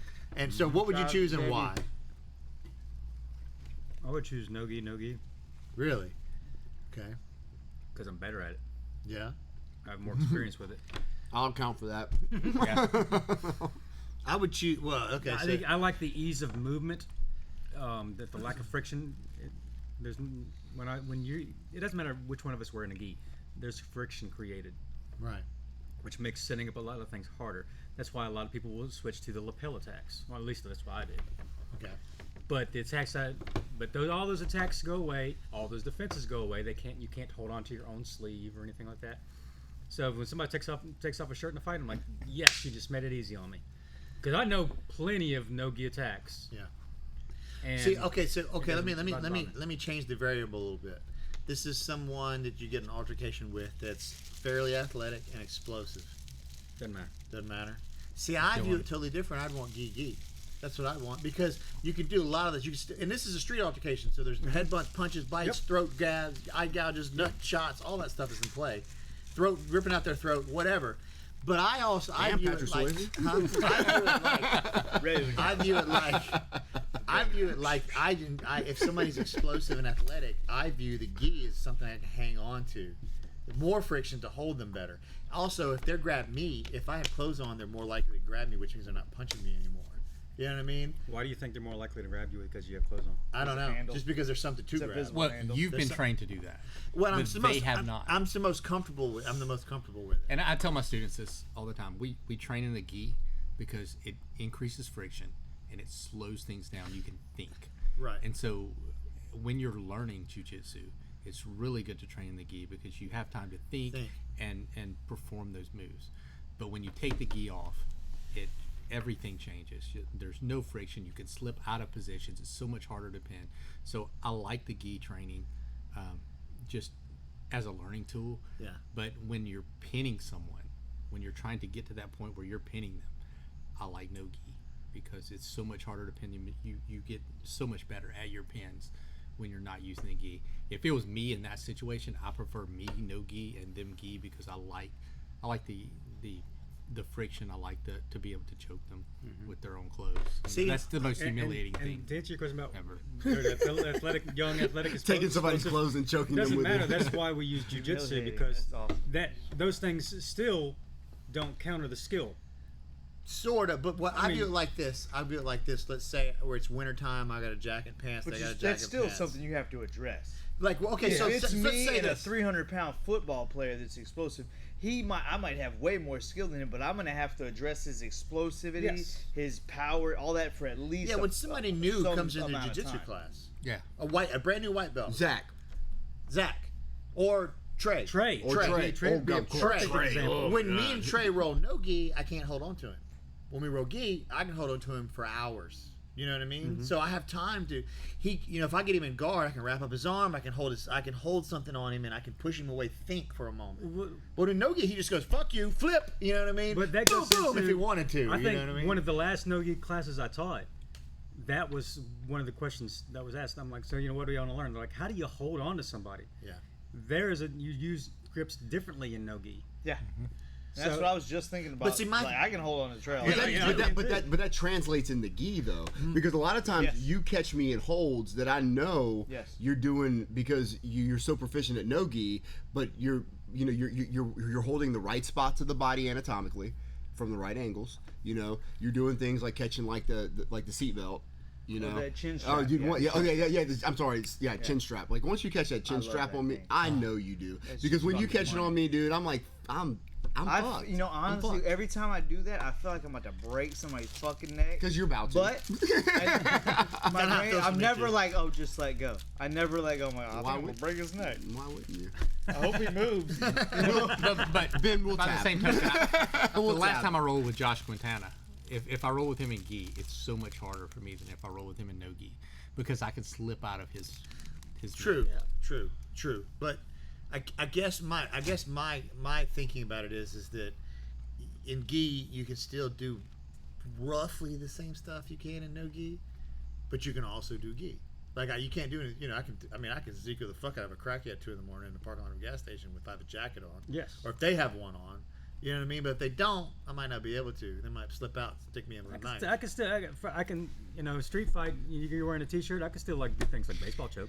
Yeah, but it ain't not like a Carhartt jacket. You know what I mean? Like, you know what I'm saying? If you got a little shitty T-shirt on, Once again, and besides, I can do a no-gi Ezekiel from lots of different positions.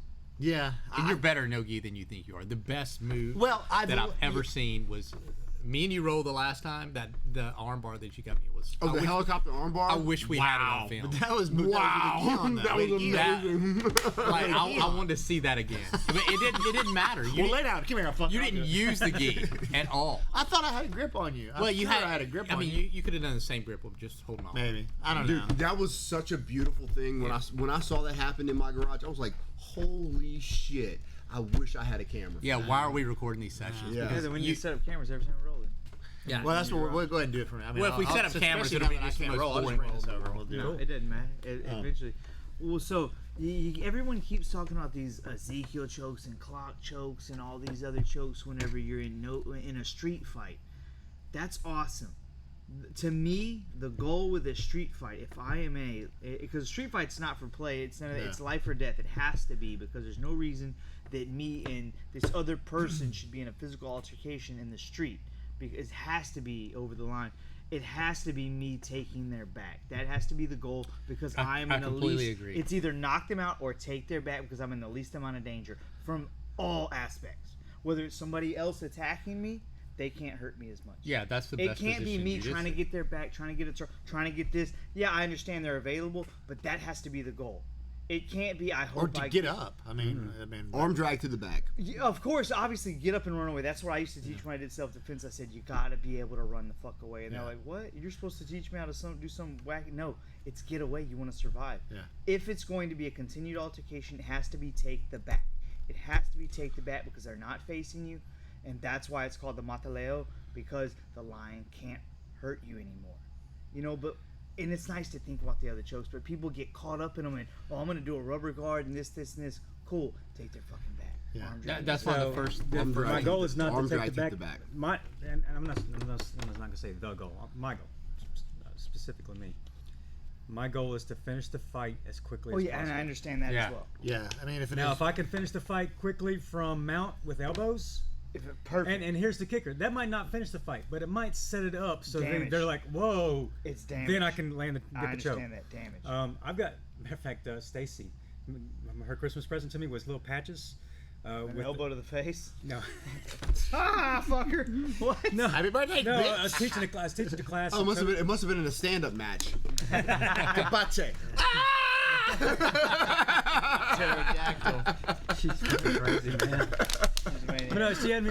I was teaching a class over at a toast place one time, and they're asking me, you know, if you had a choice between to finish a fight with a joint manipulation or finish a fight with a choke, would you choose? I said, choke every time. Yeah. And they said, why? I said, because nothing finishes a fight like death. Yeah. And the whole class went like, Yeah. well, there you go. Yeah, you can still fight with a fucked up arm. So Right, I've got yeah. patches. She actually made me patches that says nothing finishes a fight like death. I've got to get them sewed on my gi at some point. Yes. So We get a shirt. Yeah, with man, your that's a name on it. great patch. Yeah, it is. dude, I'll bring them. I'll show you. She actually had those Pick the made. right gi for that patch. Yes. Yeah. Nothing finishes. And then I need to have it right there, and then somebody reads that, like, oh, what the fuck am I fighting over here? As they go to sleep. So even if Have you it on know the inside, you got so- elbows and knees and everything, you get, but it all leads up to what's going to make them not be able to fight back. You know, punches don't make somebody not be able to fight back. They just diminish their ability. Even if I take their arm and rip it out of their arm, out of their shoulder socket with Americana, they can still, if there's a gun over here, they go, oh, you're dead. So you do those things as an ability to diminish their ability to fight, so that you can Kill them. finish the fight. Yeah, and even if I don't want to kill them, I can still at least make them go to sleep. Simulated death. Yeah, Yeah, you I can make them go to sleep, or if I can hold them long enough, I'll kill them. But because you have to remember, the winner of the hand-to-hand fight is the one whose buddy shows up first with the gun. Yes. I can be demolishing another you, patch. and your bud comes up to me and goes, boom, get up, dude. Or just soccer kicks you in the head. while Yeah. you're- Yeah. So it's not. I'm not when I'm fighting. I'm not necessarily worried about that guy. Yeah. Obviously, I have I to understand. face him. I'm worried about who are his friends and where the Everything fuck are going they. around. Yeah. So yeah, which is great in jiu-jitsu, because think about how much we're aware of our surroundings. Yeah, you get a. You're sitting there you get a doing heightened simulated sense. murder on somebody, and you're like, oh, we got to move this way because that's a black belt. I can roll that way. That's a blue belt. You Get know, out of my people way. fuck with me sometimes because I look around when I'm doing jiu-jitsu. They think I'm being rude or whatever, or fucking with people. I'm just watching my surroundings. Whatever, dude. You're being. You are. rude. It's insulting. Yeah, fuck you. Don't do that anymore, man. That's great. You want to lay me too? No, when you're looking around, it doesn't bother me. When don't you give close a your shit. eyes and you're like, That's Yeah. because I'm sleeping. Nothing's more insulting than me going And- 100% against Ben, and he's looking around. no. Or Phil, he never When makes he's eye looking contact around, with that you doesn't bother ever. me. Like I said, when he closes his eyes and you can tell it, and actually you can't tell what he's thinking about. You're not aware. Is he thinking, all right, if I need to move my hand over here because his weight's over there, or is he thinking, would That brownies rainbow taste book. better from Little Debbie or Oscar Mayer? Yeah, because Did I'm I completely leave the dialed in stove against him. on? But I know what he feels because against the white belt, I'm doing the same thing. My mind's it's rambling. Yeah, exactly. There's only one time I know for sure I had his attention, and it's because I had an Ezekiel choke on him, since we're talking about that one. And I was like, hot dog, look at this, I'm going to choke Ben. This is like the highlight of my jiu-jitsu. What the fuck? Oh my God, no, yeah, because he was just like, Nope, you're not choking me tonight. I knew I had his attention, but it didn't work. He tapped me anyway. No, I had him the same way. I was in his half guard. I'll think I've ever never choked forget it. I had him Pretty flattened sure you out, just choked me. I don't think I've ever choked. completely flattened out, That's definitely passing his good. guard, and then I Yeah. was going out. Yeah. And I had no idea what had happened. He had done a baseball choke on me, and it was so fast. I didn't know yeah. what was going on. Yeah, baseball choked me one time standing Fear. up. I'll never forget that. Okay. choke. Okay. So Everybody here's choked me. Everybody. So drop down raise the your ground. hand. Raise your hand if you've actually gone out. Oh, I have. Oh, Only once. And I'm it gonna was raise you. 2 hands. I'll raise y'all's hands. Yeah, that's amazing to me that you're so willing to go out. Oh, it doesn't bother me at all. But it doesn't. Though. I tapped him one time with laughter. No, it doesn't I bother made me. him laugh. Like, are you sure though? I bit the gi and pulled it so tight, and he started laughing. He just had to stop because he was laughing so hard. Do you remember this? Dude, the other day, like 6 months ago, this dude grabs the back of my gi. Tim did this? Yeah, and he starts He's an asshole. pulling it. And I guess he has the opposite hand because he's trying to choke me with it. And it gave me basically a fucking sunburn on the back of my neck. At maybe one point, Dude, I don't know. he almost had me like for a second. He but everything did. else was pain. It was just like this fucking burn. I was like, friction oh my! And I was about to sandpaper. just because of that. And eventually I got out of it or whatever. But I was like, motherfucker! It hurt all the way from there to the other ear. And I'm just, Jesus, and it hurt so bad for like a day and a half. But I may have even tapped from it. I don't know. Maybe I told him afterwards. No, you but I didn't almost tap. felt You bad. didn't tap. I was But watching it it. fucking hurt No. so I was bad. waiting feel for you I to had tap. put Because aloe trust on me, that. as I'm sitting there going, I might tap him. Once again, I'm Super Ben. Fuck no. Oh my god, it hurt so bad. You were Amazing. able to get your hand That up may be all it here, was. and that was all it was. I was watching it, and I was like, dude, Ben's gonna tap to this. He's gonna have to tap to this, and you just happened to just get your hand just enough up in the collar, and eventually you were able to make that room and break it off. Yeah, because it was my And he had to switch version of the positions. against your will choke. Okay. But it was. Well, I love that name because they're all that. I mean, Well, no, but this choke is particularly against their will, because like the one that Marcus Dempsey demonstrates on his Instagram, and he actually taught it to us. I think when He did. came That's to- where I learned it. Yeah. Yeah. So you're on top in side control, and you're kind of just like switching your hips around, playing with the gi, and you're playing with the lapel that's on the near side, so near you. Yeah. And what you do is you pull it out, and then you pass it through to this hand, the hand that's underneath the head, and you have all this slack right here. you leave it loose. It's all this. That's the third time that's happened. Is that bat slamming Is into the door? that Chupacabra? Yeah, or whatever? probably. When that happens, you just don't go outside. Okay. Gotcha. Don't go outside. Okay. So I gotta so pee. so so you The back you door's have, open, by the way. So you have the lapel with this hand, and you're shifting your hips, and you get up on knee on belly, which of course I love. And you take that slack and you just push it into the neck, Yeah, and you punch across. it's like, I mean, it's basically like It goes from- having like something like wrapped around somebody's neck, and there's nothing they can. And it goes from 0 to 100. Yeah, he demonstrated. And all you have to Because do is when just you're pulling all that slack, because just you're like, push through. they got nothing. They got nothing. Go, they go. Yeah. He did it to me. He did it. love it. Yeah. So was the I've dummy. adapted it to do it inside somebody's In their guard. guard, yeah. Oh, nice. I still can't quite figure out what you're doing, but I mean, I can kind of work through it in my head. But every time it goes, starts to happen, I'm like, nope. We've got a lot of guns. Why are we ignoring what's going on outside right now? The back door's open. The back door's open. We may have to deal with it eventually. Yeah. So. What's the point? They We got, do have bears. To open So the do- doors, do you- though. do Are they really? Yeah, A little yeah. small. Bears? Rougarou? No, You say they're bears? No, they're bears. Brown bears. Really? No, I'm sorry, black bears. Black bears. Yeah, I Yeah, was so gonna they say, gotta be brown black. Say bears brown don't have bears. Yeah, but are they like the big I've had ones? little Like the bears. ones the size of like a car? The brown one? Yeah, they're in. I've chased one of those. My dog actually chased one, trained it out How there. long have we been going on this? I don't know. That's a good question. Let's see. Open up Reaper and see. Or what? 1 hour and 47 minutes. Nice. Oh, that's not bad. Nice. Nice. What we- And we've talked about what? 3,000 subjects? Pretty much. Give or take. Give or take. Okay, so I was just curious. I would gi for me because maybe that's just what I'm most comfortable with. And like I said, I'm most That's comfortable with surprising. no gi, Yeah. both sides. I don't want a gi. You don't want to wear a gi? No. Why? They're not gonna know. I mean, if this is theoretically an untrained person, they're athletic and explosive, but untrained. Right. I have no idea what their training is going to be, but let's say they're untrained. I still feel more comfortable without a gi. I would rather. Let me, hold on. Before we go down any further down this rabbit hole, garage guy opened up his garage to Tim and Professor and I. Okay, yeah. How did that go? I was very At curious. some point, this happened, and we went over there, and I will tell you that he has an elder son that has so much potential. I'm very excited to have this kid join our team once everything comes back online. This kid will give Storm a run for his money. Yep. Really? Yes. Because Storm fucking chases me. Because he's got skill like Storm's got, but he's more athletic than Storm. Yeah. But he's not as big as Storm. Storm's size would kind of level that out.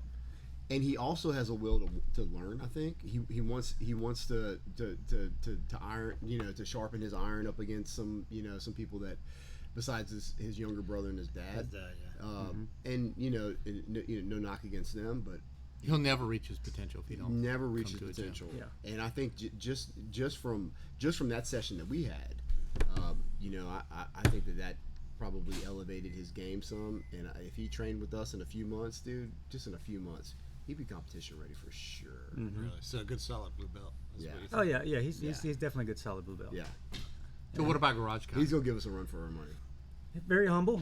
Understands where he went wrong. Because I started with him. Me too. Yeah. Well, I was maybe like a couple of stripes. Yeah. He understands where he went wrong. Understands the fact that he's reached his apex. He nor his sons will go any farther without trained help.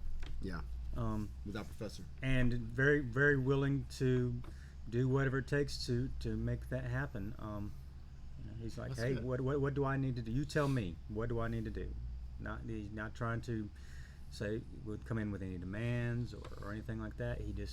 He wants to continue the jiu-jitsu journey, and he wants to get the things that he didn't have before, like being part of a team, being able to do bigger competitions, things like that. Competing as a team, or when we like in New Orleans when we go, and we're not just there as individuals, we're there as a team. Right. We actually have a team strategy on how we're what divisions we're at and all that good stuff, things like that. He wants to be part of something like that, something much bigger than himself, which I like that aspect, that he wants that for himself and for his boys. So That's probably the bigger part of it. Yeah. I can't wait to get back to training and actually competing again. Oh man, That's the kind of I love competition so much. Gym, though. Yeah. So much. I still haven't. This hadn't the bug of it has not bitten me. For me, it's so multifaceted on why I like competition. I like it on the basic thing. I like testing myself, and it's a great way to. I mean, we can go to class and test yourself all day.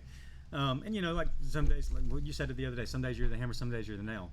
I go there one day and Philip's whipping my ass. I go there next day, I tap Philip, and then the very next day it's the exact opposite again. Yeah. But I know Philip's game, and Philip knows my game. Yeah. Like you said, the moment I start going for your gi, you know what I'm going for. Yeah.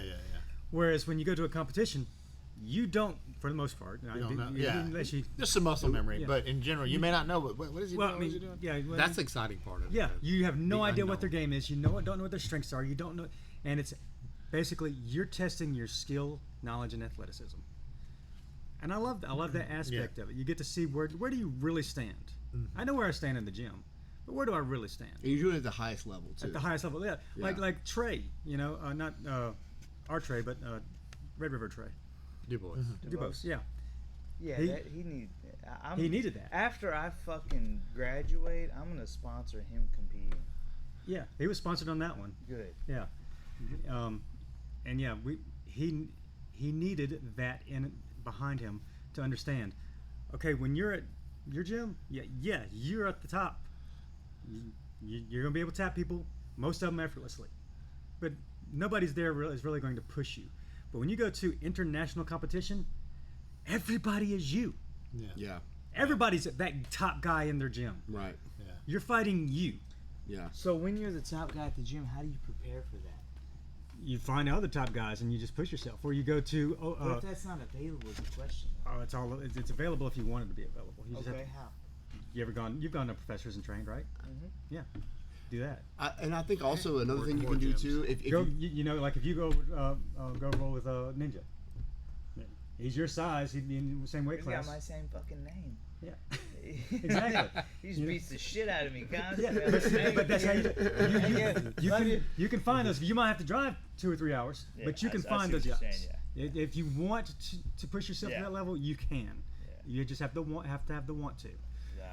You also when you're training at your home gym, you have to be conscious to put yourself in bad positions. Mm-hmm. You have to do That's that. hard for me to do sometimes. And especially like when I'm rolling against you guys, because the last thing I want to do is put myself in a compromising position, because I know the minute I give you the upper hand, that's it. It's over. You know, you're not going to make any mistakes. You know, and maybe you might, and I might be able to capitalize on it. But the minute I give you that, then it's over with for me. You know. But you have to be comfortable in putting yourself in bad positions with guys that are of less skill, and in that way you can perfect your escapes. You can do things. You can test yourself. Yeah. You can absolutely do it there. Yeah. So I've been listening to Hinner and Huron Gracie. I like their philosophy, the way they explain things, especially Huron on this one, but both of them. But I've been preaching that philosophy for a while, just basically regurgitating what people say, me, not you, but me saying what other people say. But I've been utilizing it more lately, because say I'm going with Micah. I don't want him to fucking get on top of me. You know, he's going to do this. I don't want to get in his half guard. I know he's got a good half guard. So I'm going to avoid certain things. Even though I say, let's get in a bad position, I'm fucking hesitant, right? Mm-hmm. The way I've been utilizing it is not necessarily letting people get on top of me, but when they do, when somebody mounts me, I don't freak out. I just stop and I smile, and that tells me I'm good to go. I'm okay, because my goal isn't to freak out and get out of this. It's to survive there. I do when it's choking me. It freaks them out. Exactly. Any position where I'm just shitty, I just stop and I say, just smile, and that reminds my brain that I'm okay being here. Mm-hmm. And that way I don't have to actively look for these bad positions, but obviously there's other methods you can go about. But that reminds me that it's okay. Now I can be okay letting them get a bat, letting them get the side, letting them get a cross face, letting them get my back, get the double under, whatever, and just smile and be like, I'm okay here. Now I have to work my escapes. Mm-hmm. Does that make sense? That's what works for my brain. Yeah, absolutely. And like I said, I get a lot of this from Hinner and Huron Gracie. Yeah, we all know that you let us have. No, I'm not. You here? We're all well aware of that. Before. I'm like, I'm doing good against Ben. Wait a minute. The point of all that was I don't let people do it, but when they get there, I just smile and say, okay, now I get to defend. I get excited about it. I'm like, oh wow, I get excited about the bad position. Yeah. But so that's one facet of why I like competition is the test that comes out of it. Yeah. I also like the camaraderie, not just amongst the teammates, but I guess the other competitors. Yes. Yeah. There are assholes out there, but man, are they in the minority. Mm-hmm. The jiu-jitsu community is a pretty good. The jiu-jitsu community as a whole, it tends to siphon those people out. I've heard those stories, but I've never competed against one. I've competed against one. And then in his defense, I tore his ACL, so he had a reason to be. Well, damn, Tim. Yeah. You're that guy. I kind of tore my own though in a way. Yeah. Well, yeah, I really. Everybody. Yeah, I didn't mean to. No, I know. Tim. No, I mean on the other guy either. But Tim has that, he has that ability when he's on bottom to put your leg in a bad spot whenever you're. Absolutely. I don't know if y'all noticed, and I've thought about this. When I make black belt and I do a seminar, I already know what the seminar subject's going to be. It's going to be lower leg control. I focus heavily on the shin, the calf, the area between the knee and the ankle. Yeah. And if I'm in, you make it very hard to pass. Like when you do that, it makes it very hard. It makes it very difficult to pass, and it also, whenever you are passing that leg that's pinned, it's like you have to make a decision. Mm-hmm. Am I going to compromise the integrity of this leg right now because it's not feeling so good, or am I going to roll with it? And if you kind of go with it, then Tim's going to sweep you. You know, so. Kind of like when Professor asked me to demonstrate my escape that I do, other than the ones he showed, from technical mount. Mm-hmm. What did I do? Lower leg control. Yeah. I will push your knee away from me while pulling your ankle towards me, and I can do it from almost any position out there. If I can get your leg in side control, I can make it happen. Yeah. You know what's weird? You were talking about what you're saying. I'm compromising my leg right now. When you had my leg the other day, and that you went for an ankle lock, you fell back. I had your gi, kind of stacked up, combat base type. You had my leg.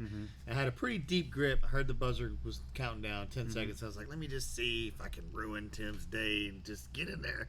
I was turning and turning and turning, and I never felt uncomfortable. Like it. My hips are in my knee and everything are so much more flexible than they used to be. Yep. That I never felt anything uncomfortable at all. And all of a sudden it was like, pow, pow, pow. You just fucked up. You went too far.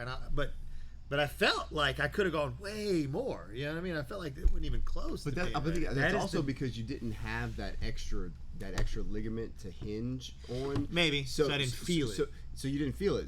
That ligament's never been there. Maybe. Your knee's always done this. That's why whenever I saw it going down, I was looking and I was like, his knee's in a bad position, but that's his leg that pops in and out of socket every once in a while. Yeah. He'll be fine. You know? Yeah. I don't know, man. Because it happened I couldn't recognize it from where I was. Yeah. You were just holding my leg. Yeah, you were just surviving for the last few seconds and holding my leg. Pretty much, because you were whipping my ass up at that point, if I recall.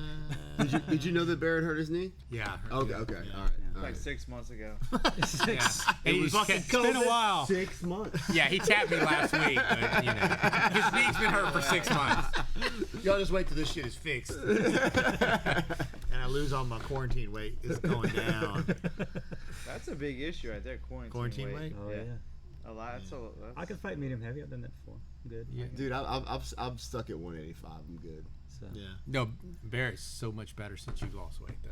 Yeah, well, I feel feel more it feels agile. faster. Dude, you're so much harder to handle. But not just that, but I mean, you just look at him. Like your face is more chiseled. Sexier man. I was not gonna say sexy because I didn't want to sound like a fag, but dude, you're a sexy motherfucker. Thank you, man. I appreciate it. And I'm the heaviest I've been right now in a long time. Yeah, hell, I was telling you the other day when you came out to my place. He took his shirt off. I was like, damn, Barrett, manly over there. Yeah. I know that's what really sucks about this. By the way, I'm cutting all of y'all off. Like, whiskey. No, man. This is as gay as this podcast is gonna get. This is the hardest thing I've ever And normally tries to get over Philip, because I'm glad it's me for a change.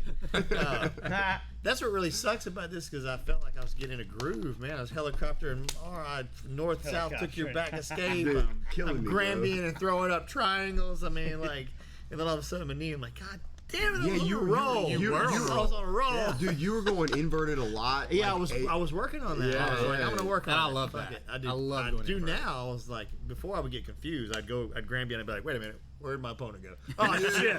Now I can like focus on him, and That's the weird thing about jiu-jitsu. I mean, you got me in such a beautiful movement.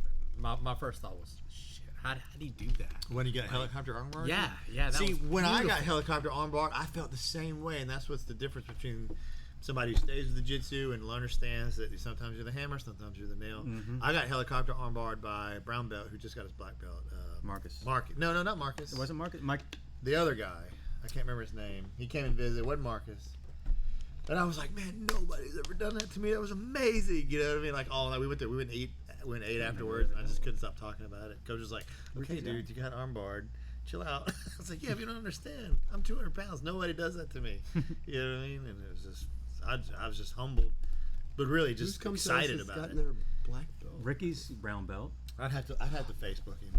I'm pretty from Ricky's that fucking block of wood. No, dude? I'm pretty sure he came Josh? and visited us one time. Yeah, We Josh, went, I think it was. maybe it was Josh. We went and ate at Walk-Ons that night afterwards. I don't remember if you were there. I don't know. I always remember. I remember the night it happened. Okay. I remember it. I'm pretty sure he got his black belt. Maybe I'm thinking of somebody different. I don't know. It doesn't matter. Yeah, Did you guys see the meme that I posted today about competition jiu-jitsu? Yeah. I did not. Yeah, I did. Yeah, You did. You like that? Huh? I like it. What did it say? It was somebody holding up a sign. It was like this like this third world like hot Mexican chick, basically, and she was like competition jiu-jitsu practitioner could still kick your ass in a street fight. Yeah, can still kick your ass in a street fight. It's true. It's true. It was funny. But It is funny. which brings me to facet number 3. Okay. It's a great way to help me have goals. Yeah. All right. So I'm very goal oriented. I can tell. If I don't have a goal to shoot for, I'm just kind of like Sort of meander. Yeah, like right now, like we were talking about, the weight. You feel almost quarantine lost. weight. Yeah. There's no reason other than not being able to wear my clothes for me to control my weight. Well, see, I'm very self-deprecating, so I have a good reason to control my weight because I fucking hate myself. There you go. So it's a weird thing. So with jiu-jitsu, the weight control comes from because it's easier for me to compete as a middleweight than it is medium heavy. Mm-hmm. I've done both, and the guys in medium heavy are strong as hell.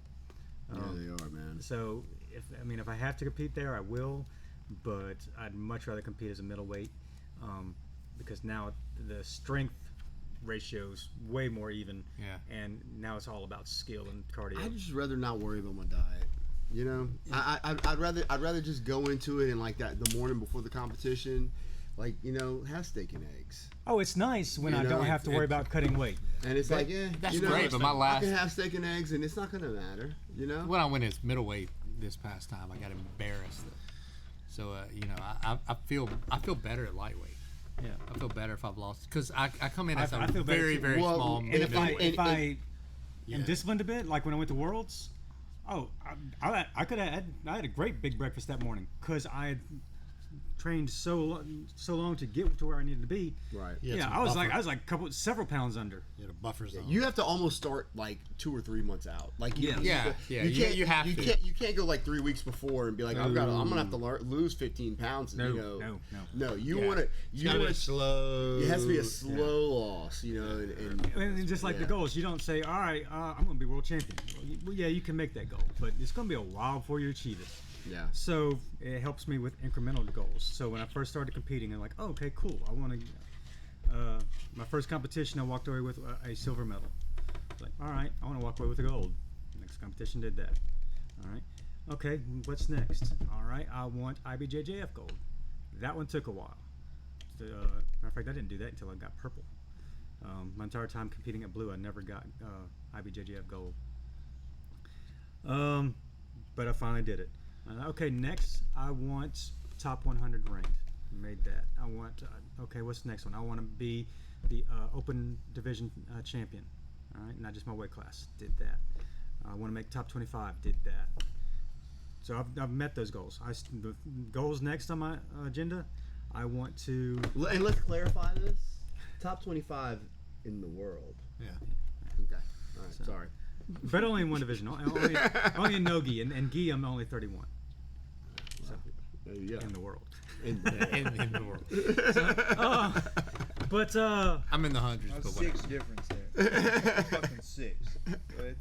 but still not top 25. Yeah, you're right. Yeah, so 6. so I want to place at a major championship, nationals, pans, something like that, and want to make top 10, and then eventually podium at Worlds. If I can podium at Worlds, I'll be happy.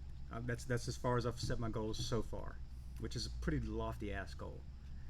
Once I make that goal, then I'll probably set my sight. The goal after that will be world champion. No, then you'll get promoted to brown belt.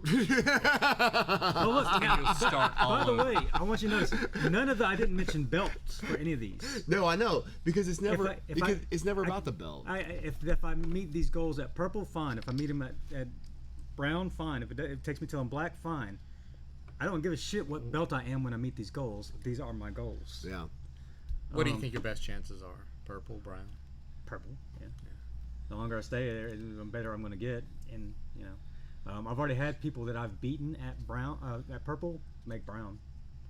So, matter of fact, the gentleman I beat in New Orleans that allowed me to get my first IBJJF gold, he's now a brown belt.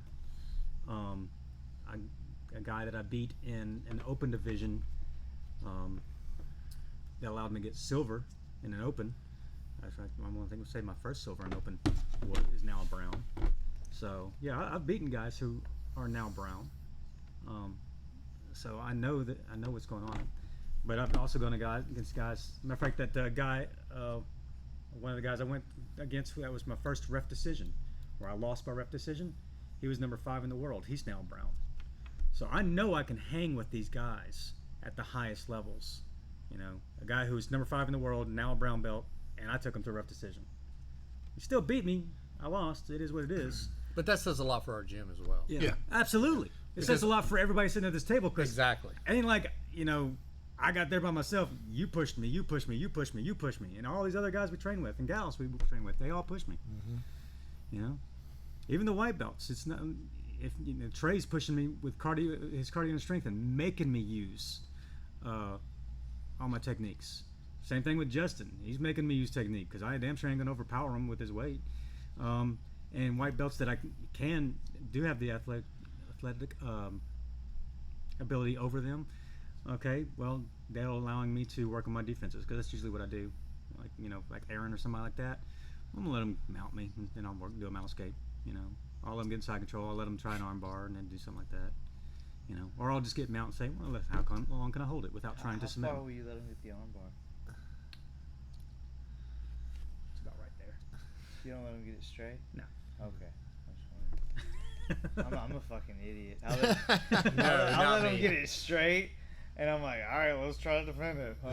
Yeah, I felt that pop before. Dumb. It's not fun. Dustin said he was doing that the other day with somebody. Last roll, right before they closed the doors of the gym, he was rolling with the white belt. And he's like, yeah, I kind of let him get this arm bar deep. I was going to try my hitchhiker escape. He said, and I kind of like bridged to turn, and when I did, I straightened it out even more, and I wound up popping my own damn arm. I was Yeah, but he's so Gumby. Dustin? Yeah. No, Dustin Borrell. I thought you meant Dustin Barber Dustin. Yeah, no. Barber Dustin's Gumby. Yeah. He's He ever very tried to Gumby. foot lock him or something? He might as well. I mean, you can like turn his foot all the way around. He's like, whatever, dude. Yeah, It's very technical. Yeah. Okay, dude. I want to play True or False with you. Okay. All right. Go ahead. All right. Remote viewing. True. What does that mean? Okay, so remote viewing is. Yeah, I'm like. Have you I really don't think it is. I don't know, man. But go ahead. Have you ever seen the movie Men Who Stare at Men Who Goats? Stare at Goats. Yeah. Okay. Okay. So what remote viewing is it's they put you in a room, and you're supposed to just like kind of like just wipe your mind clean. You're supposed to imagine something, whether it's something that they cue you to imagine or something that you imagine on your own, and you're allegedly supposed to be able to, or some people. Actually, everybody's supposed to be able to do this. Okay. Some people more tuned into it. Some more than others, but you're supposed to be able to make accurate descriptions about places that exist that you've never been to, that you've never seen, but you're able to disclose in that dark room without having any kind of cues as to what you're describing. Based on what? Just you Focus. You're focusing. So the CIA On what? did the CIA. Yeah, that's what I believe. I don't know if it's true, but I believe CIA. that people. What are we focusing on though? The CIA did retrieve this these information. projects where they used Marshmallow people pie, who could remote view and give and they could actually describe But no, I understand what you're saying there. What are they remote viewing though? Are they saying there's nuclear, somebody in the other room? nuclear test sites. Think about Iran or CIA. Something like that. Yeah, so yeah, they're yeah, giving them a something- destination. Okay, Maybe, that's what I did, maybe. right. There was. See, and this is my Or truth they to just that saying, hey, was what you that thinking about? I know that government agencies have tried to do this. I don't know if it's capable, if we are capable or not, but I think that probably out in the ether, there's something we could tap into. You're welcome. Whether or not we're able to, I don't Well, know. I know you didn't know the definition. What'd you say? Just talking to the viewers. Oh, okay. Let's make sure they understood the definition of remote viewing. Go for So it. I think that they Sorry. actually tried to do it. I don't know if we're capable of it or not. By the way, Little Debbie, I am open for sponsor. There you go. 25th in the world right here, Little Debbie. And 31. Put a Little Debbie patch on 25th or 22nd. Oh 22nd. shit! Yeah, 22nd. yeah. Excuse me. I'm sorry. Do you think we're capable of that? What's that? they- Remote viewing? Remote viewing? Absolutely. I I believe have 100%. no something fucking doubt exists. we are. Something exists. I mean, we talked about this the other day, and it's almost cliche. But how many times have you? And this is like a caveat to remote viewing. But how many times have you, or me anyway, I have. I went to high school with some guy. I hadn't thought about him in 10 years. All of a sudden, I think about him, and then 2 days later, he sends me a text. You know what I mean? I hadn't talked to Yeah. this guy in 10 Yeah. years. And then all of a sudden I'm like, man, I wonder what Jason's up to. And bam, I'm standing behind him in a line of Walmart. You know what I mean? Like, so something's out there. I don't know. Or maybe it's just a giant coincidence. I don't know, but it seems it seems weird to me. It's quarantine time. Everybody has to go to Walmart. True, but I mean, I'm this happened to me way before quarantine time, you know, and fuck quarantine. But you know, what if Walmart was behind all the? No, I'm sorry. Let's see. That's true. I mean, most of our shit at Walmart's made in China nowadays. True or false? Walmart's behind all this. Well, 3 seconds ago I'd have said false, but now I'm totally rethinking all that. You're welcome. Everything at Walmart's made in China. Those are the only stores open. We all got to go there. I don't know. Maybe true. They enjoy it, but anyway. Okay. Simulation theory. True. I think that when the technology gets to the point where we can't tell the difference, we won't know how many versions of simulations have happened. We could be living one right now. Maybe we're not, but I think that the technology will probably progress one day to where we probably could do it. I don't know how. You don't think it has already? That's the thing. When it does happen, we won't know. Because I think of things like this. We think of, say, mind control. Yeah. We think or most people think that that's far-fetched. But the CIA was doing this in the 70s. Yeah, with MK Ultra. MK Ultra, all that stuff. Yeah, way before that. They thought it was... That was some crazy, outlandish shit in the day. Yeah. And they're doing it. It was absolutely true. Still to this day, they're still performing that is documented mind control experiments. See, simulation theory is just a numbers game. Can you recreate reality with enough randomized variables and resolution to fool a brainstem? Basically, that's all you have to do. Have you ever listened to Nick Bostrom explain that? Probably. It sounds familiar. Basically, Nick Bostrom, he was on JRE. I was going to say, was he on Joe Rogan? Yeah. But basically, his theory, or not his, but the one he supports, is just the pure fact that we can think of the simulation theory gives credence to the idea that we are in a simulation. Yeah. Just because of the numbers game. It's a numbers game. That's once we can fool the brainstem with enough resolution and variables, I don't know. And it doesn't have to resolve. It doesn't have to be the whole world. It's just whatever you come in contact with. That's all that has to come into resolution. That's I remember we think of the whole world has to be these new worlds, but no, it's just what we perceive at the time. It could be 10 feet away. If that's all your fucking view is, that's all they have to recreate. It's like a video game when exactly. When you swing the mouse around and there's a building, all the stuff behind it's not rendered, so you don't have to use computer power for that. Yeah, it's just okay. Sorry. Okay. So Galileo or Copernicus? What do you mean, like real or not? What do you mean? Like which? Which one I follow? No, which one do you think was right? About what? Just about planetary basic motion. philosophy? I'm basically asking you basic philosophy? flat Earth. I don't think flat Earth. No. Okay. That's one rabbit hole. I'm too stupid to even know. I was like, what's he talking about, Tim? Hey, Just say Galileo.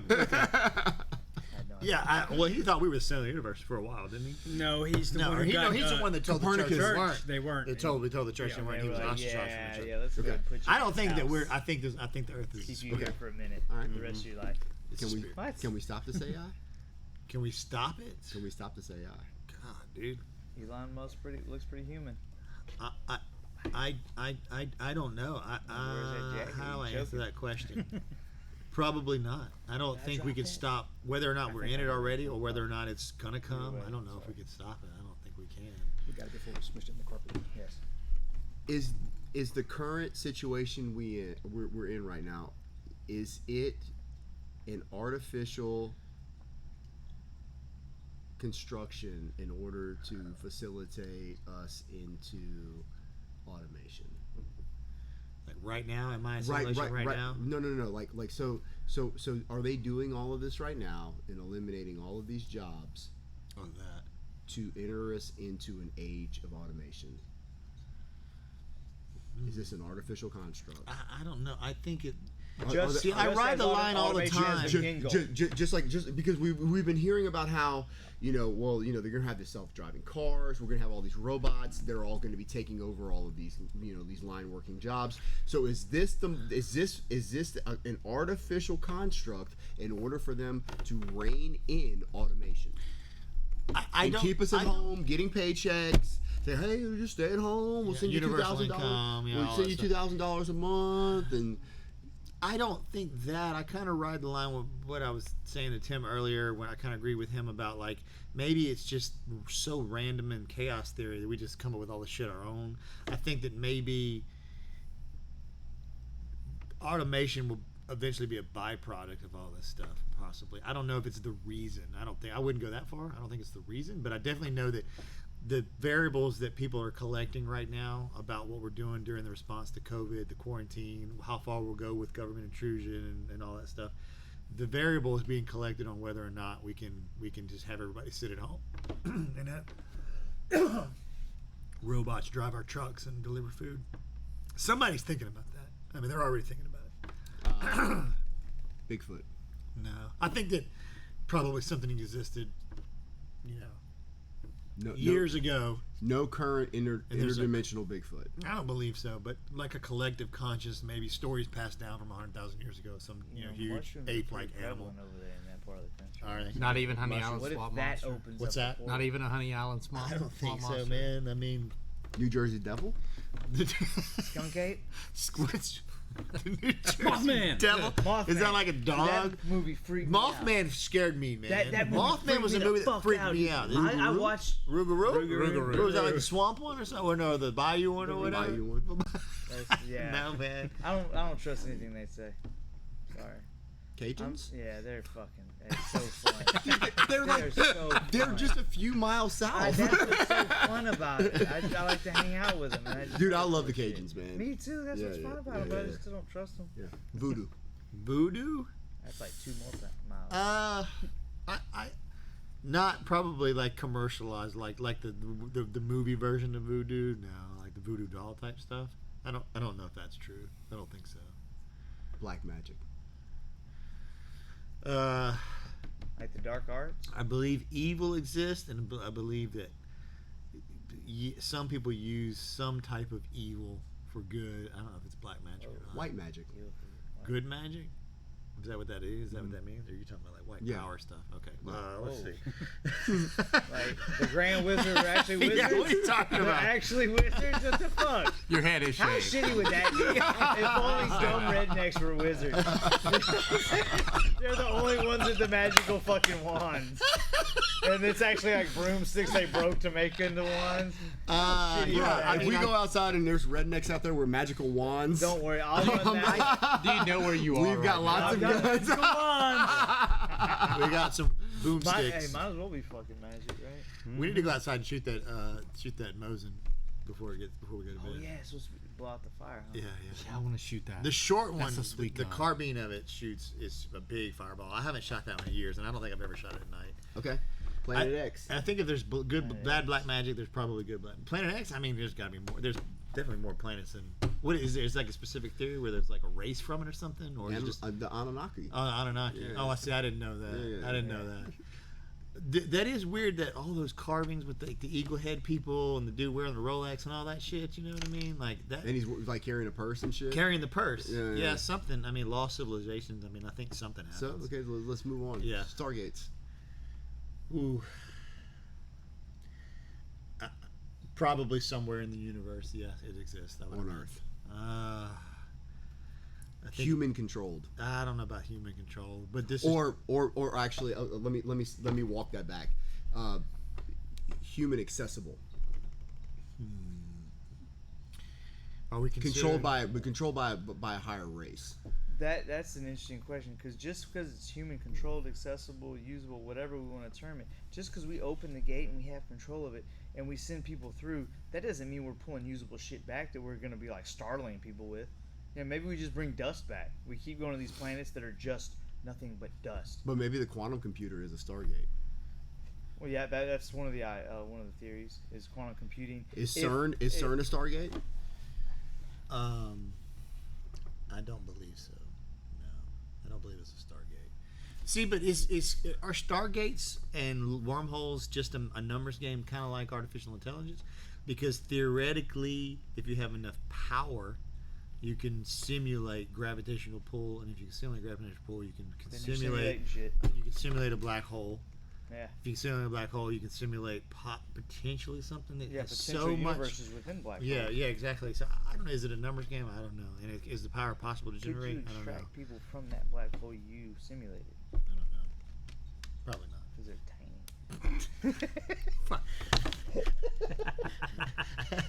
It's like Inner Space, man. You remember that movie? I like Inner Space. Martin Short. I don't know, man. Human control. You know what's so funny? His name's Martin Short. I mean, what is the clearance? How short are we talking? Yeah, he was tiny. Why did I think that was Dennis Quaid? Dennis Quaid was in his body. Oh, okay. Martin Short was the guy that had the thing in it. I got him mixed up. My bad. Dennis Quaid was the guy in the ship. Okay. All right. My bad. All right. Fair enough. Okay. Stargates, black holes. All right. UFOs. Yeah, for sure. Yeah. Okay. Yeah. Okay.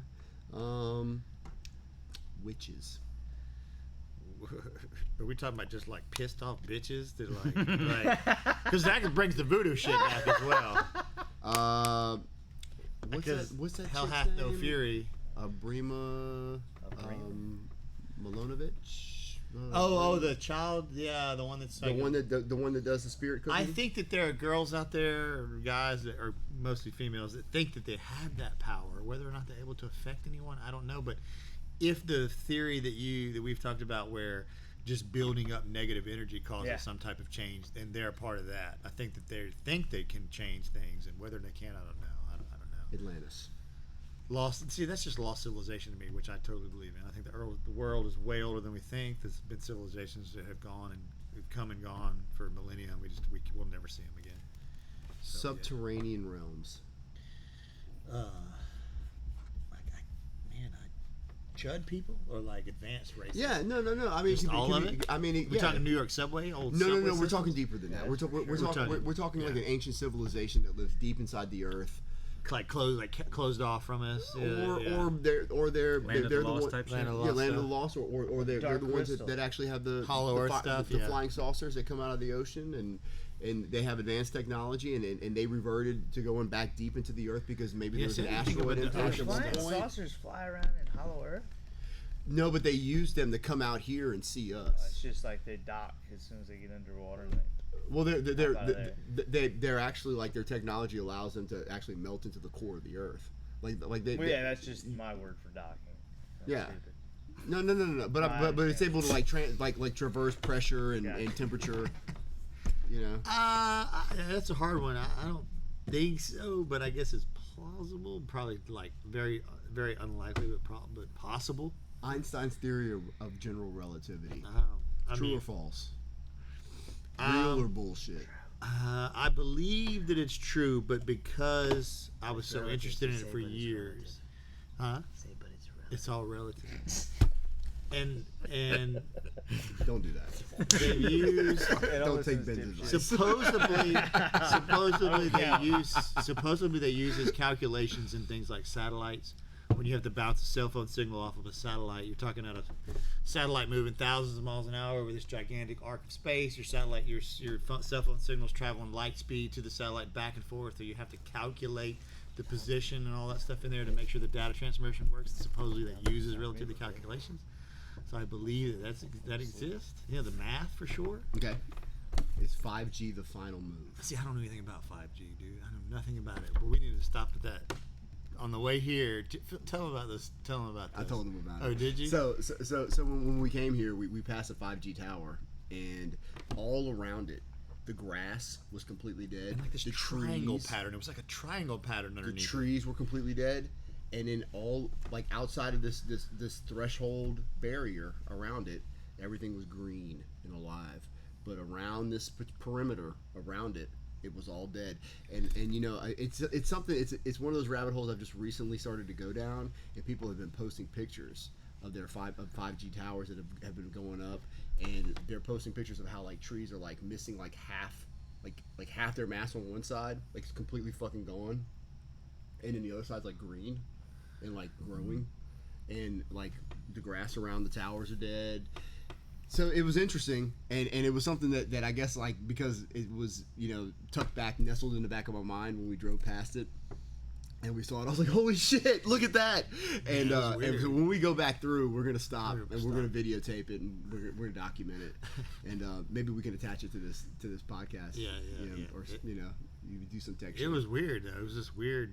Like, he was like, "Everything dead." I was like, "Man, it was like everything in this like sphere around the tower was dead." It was weird. Yeah. So one of the ongoing theories has been about electromagnetic radiation.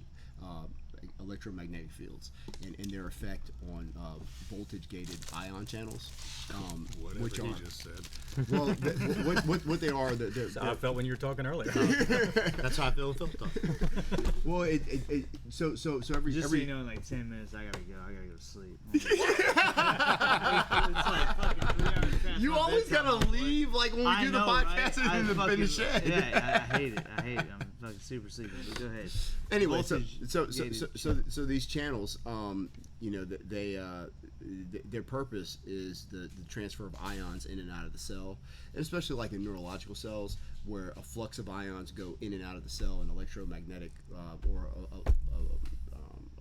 a depolarization occurs down the cell. So like some type of activation occurs in your brain, and the depolarization across ions and from neuron to neuron between the axions, there's a release of neurochemicals, and as that's occurring, there's this fluctuation of ionic charge inside and outside of the cell, and it's from the transfer of ions, and that's how that electric pulse is carried down the neurons, like all the way down to wherever it's sending a signal like to your finger to do this, whatever. So with electromagnetic radiation, it's supposed to modulate those channels and cause an increase of calcium ions to enter the cell.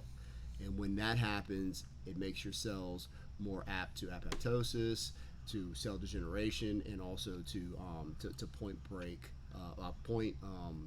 breaks and mutations in the DNA chains, which causes cancer. It's a point mutation. So anyway, what the fuck were we talking about? 5G? 5G. I don't know. I zoned out long.